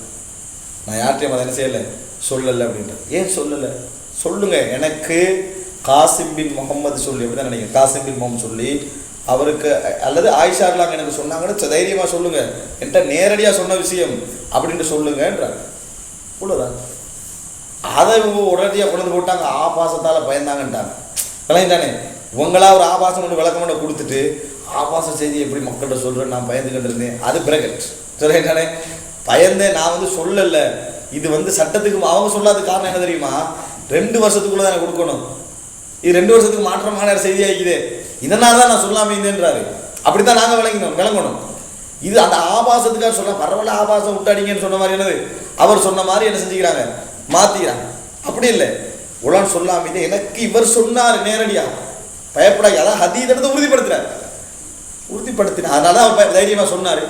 அதுக்கு ஒரு அவர் ரூட்டால இது அவரே ரூட்டால தான் வந்திருக்குது. இது இந்த ஹதீஸ்ல மட்டுமல்ல, இன்னும் சில ஹதீஸ்ல இந்த மாதிரி வார்த்தைகள் வர நான் சொல்லாம இருக்கிறேன், நான் சொல்ல விரும்பல, நீ சொல்லிடாதுன்னு சொல்லிக்கிறேன் இந்த செய்தியை மக்களுக்கு மத்தியில், அப்படியெல்லாம் இருக்கு.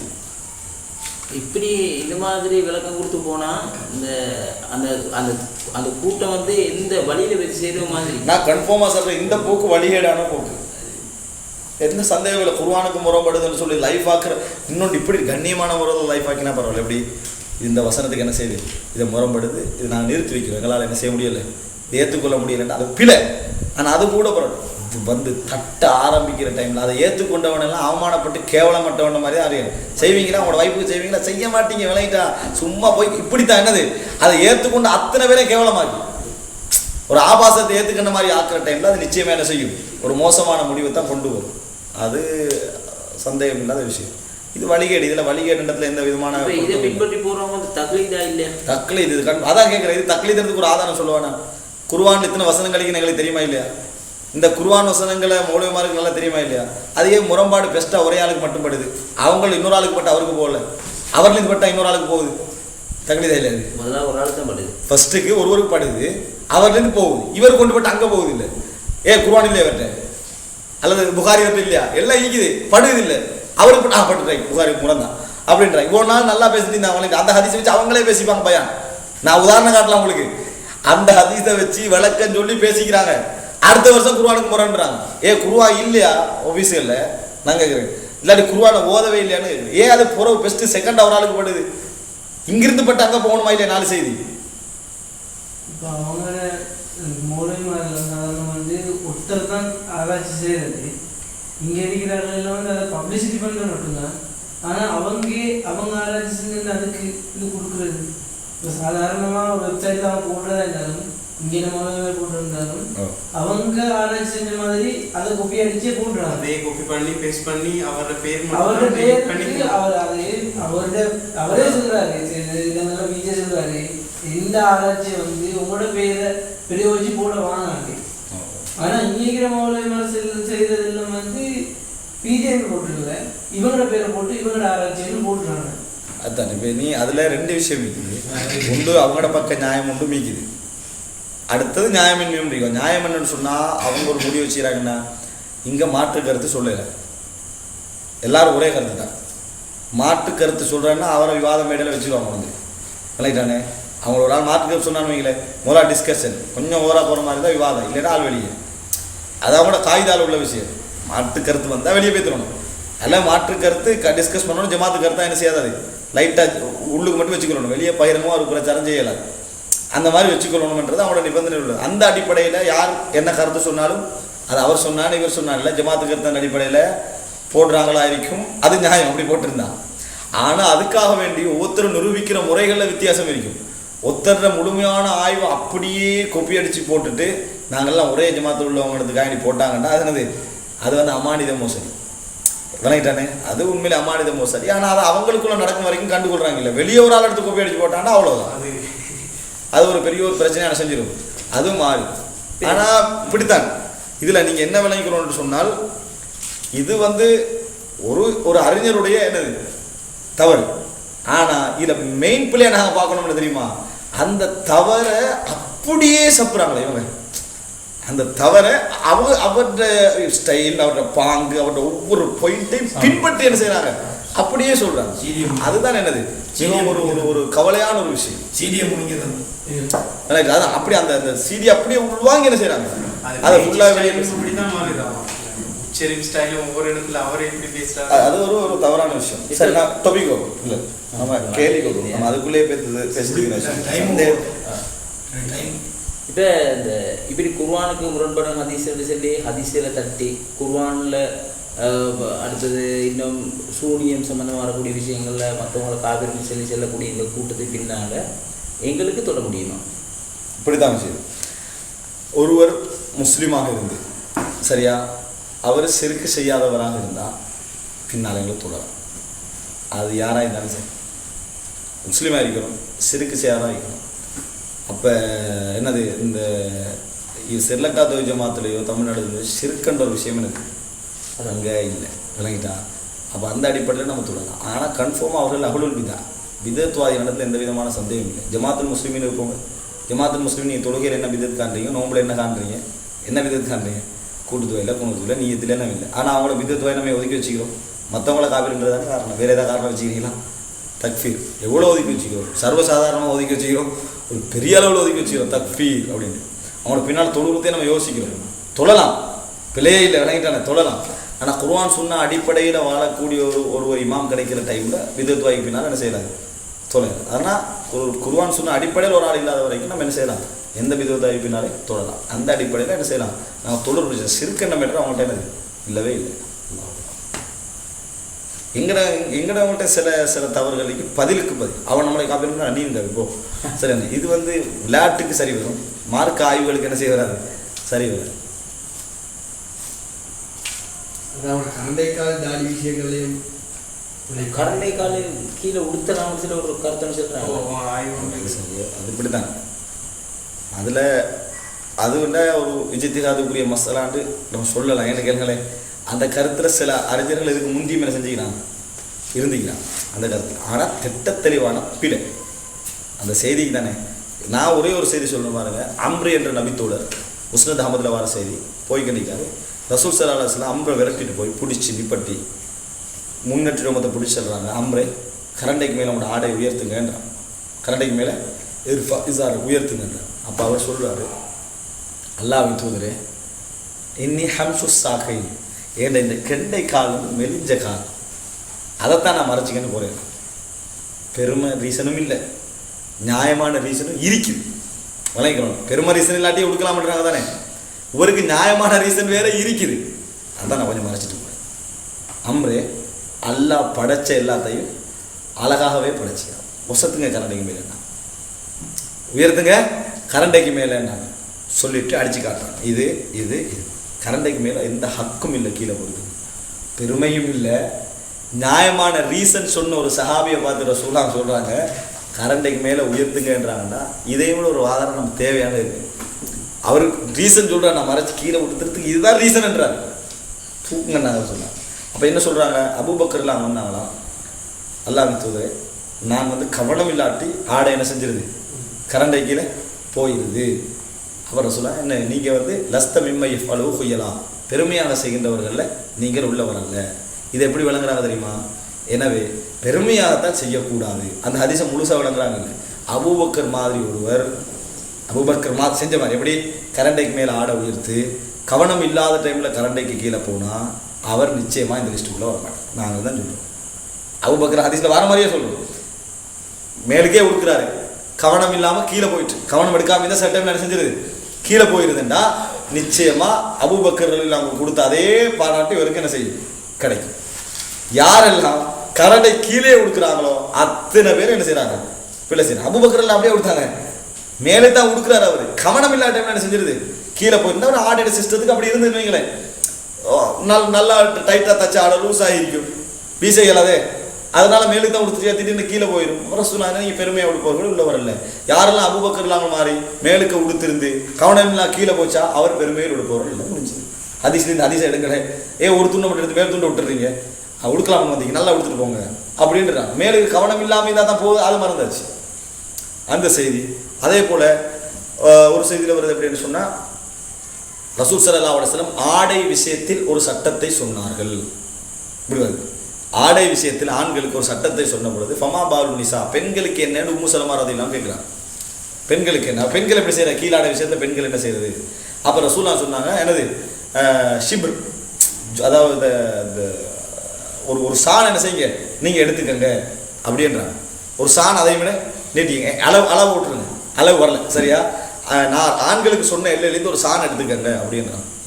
அதுக்கப்புறம் அல்லாஹ்வின் தூதர் இதை தன்கஷிஃபு அக்தாமு ஒன்று, கால் விளங்குமே பாதம் விளங்குமேன்றான். அப்படியா?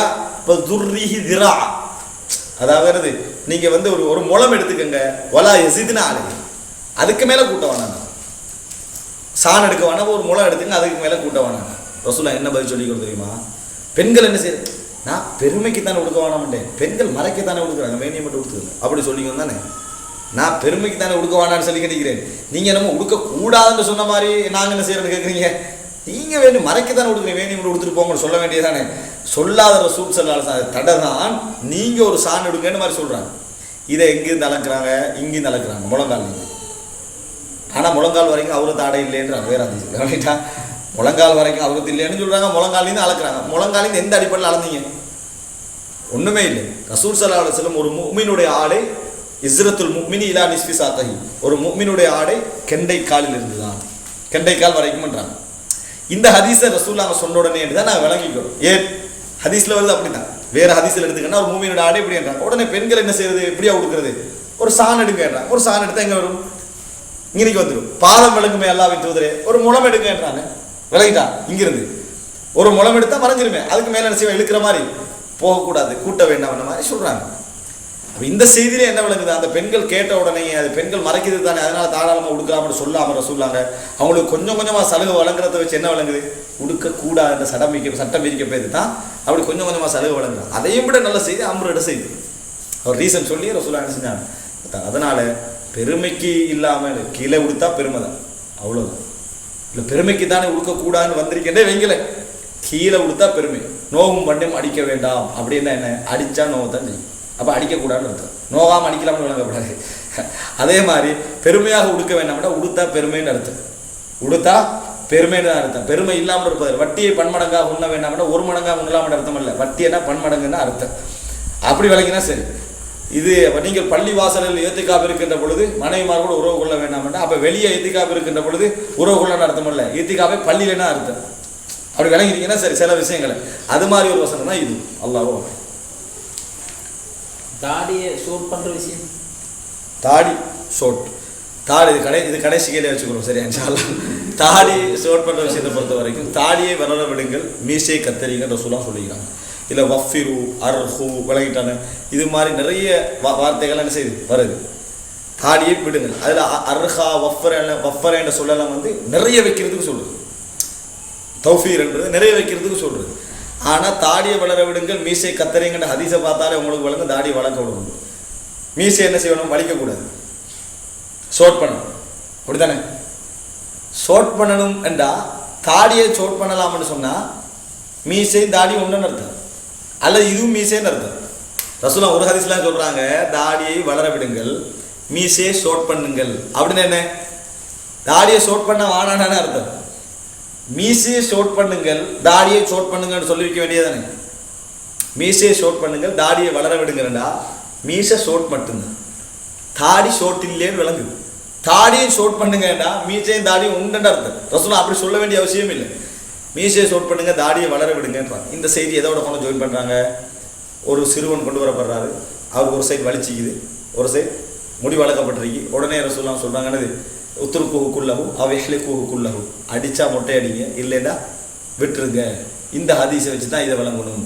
அந்த ஹதீஸில் வர வார்த்தை இதில் வரல, இந்த ஹதீஸில் வர வார்த்தை அதில் வரல. சரி, அப்போ அந்த ஹதீஸை வச்சு வளர்த்தா ஒழுங்காக வளர்க்கும், இல்லாட்டி தாடி வலிக்கிறாமல் பார்த்தா கொடுக்கணுமா?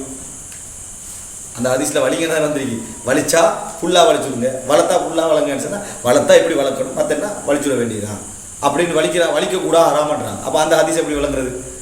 அந்த ஹதீஸில் அதாவது உத்துருக்கூஹு அப்படின்னு சொன்ன வார்த்தை இந்த ஹதீஸில் வரவே இல்லை. தாடியில் எங்கேயும் தாடி சம்பந்தம் எங்கே, தாடியில் வர டைமில் வஃபிரு நல்லா வைங்க, விளங்கிட்டா?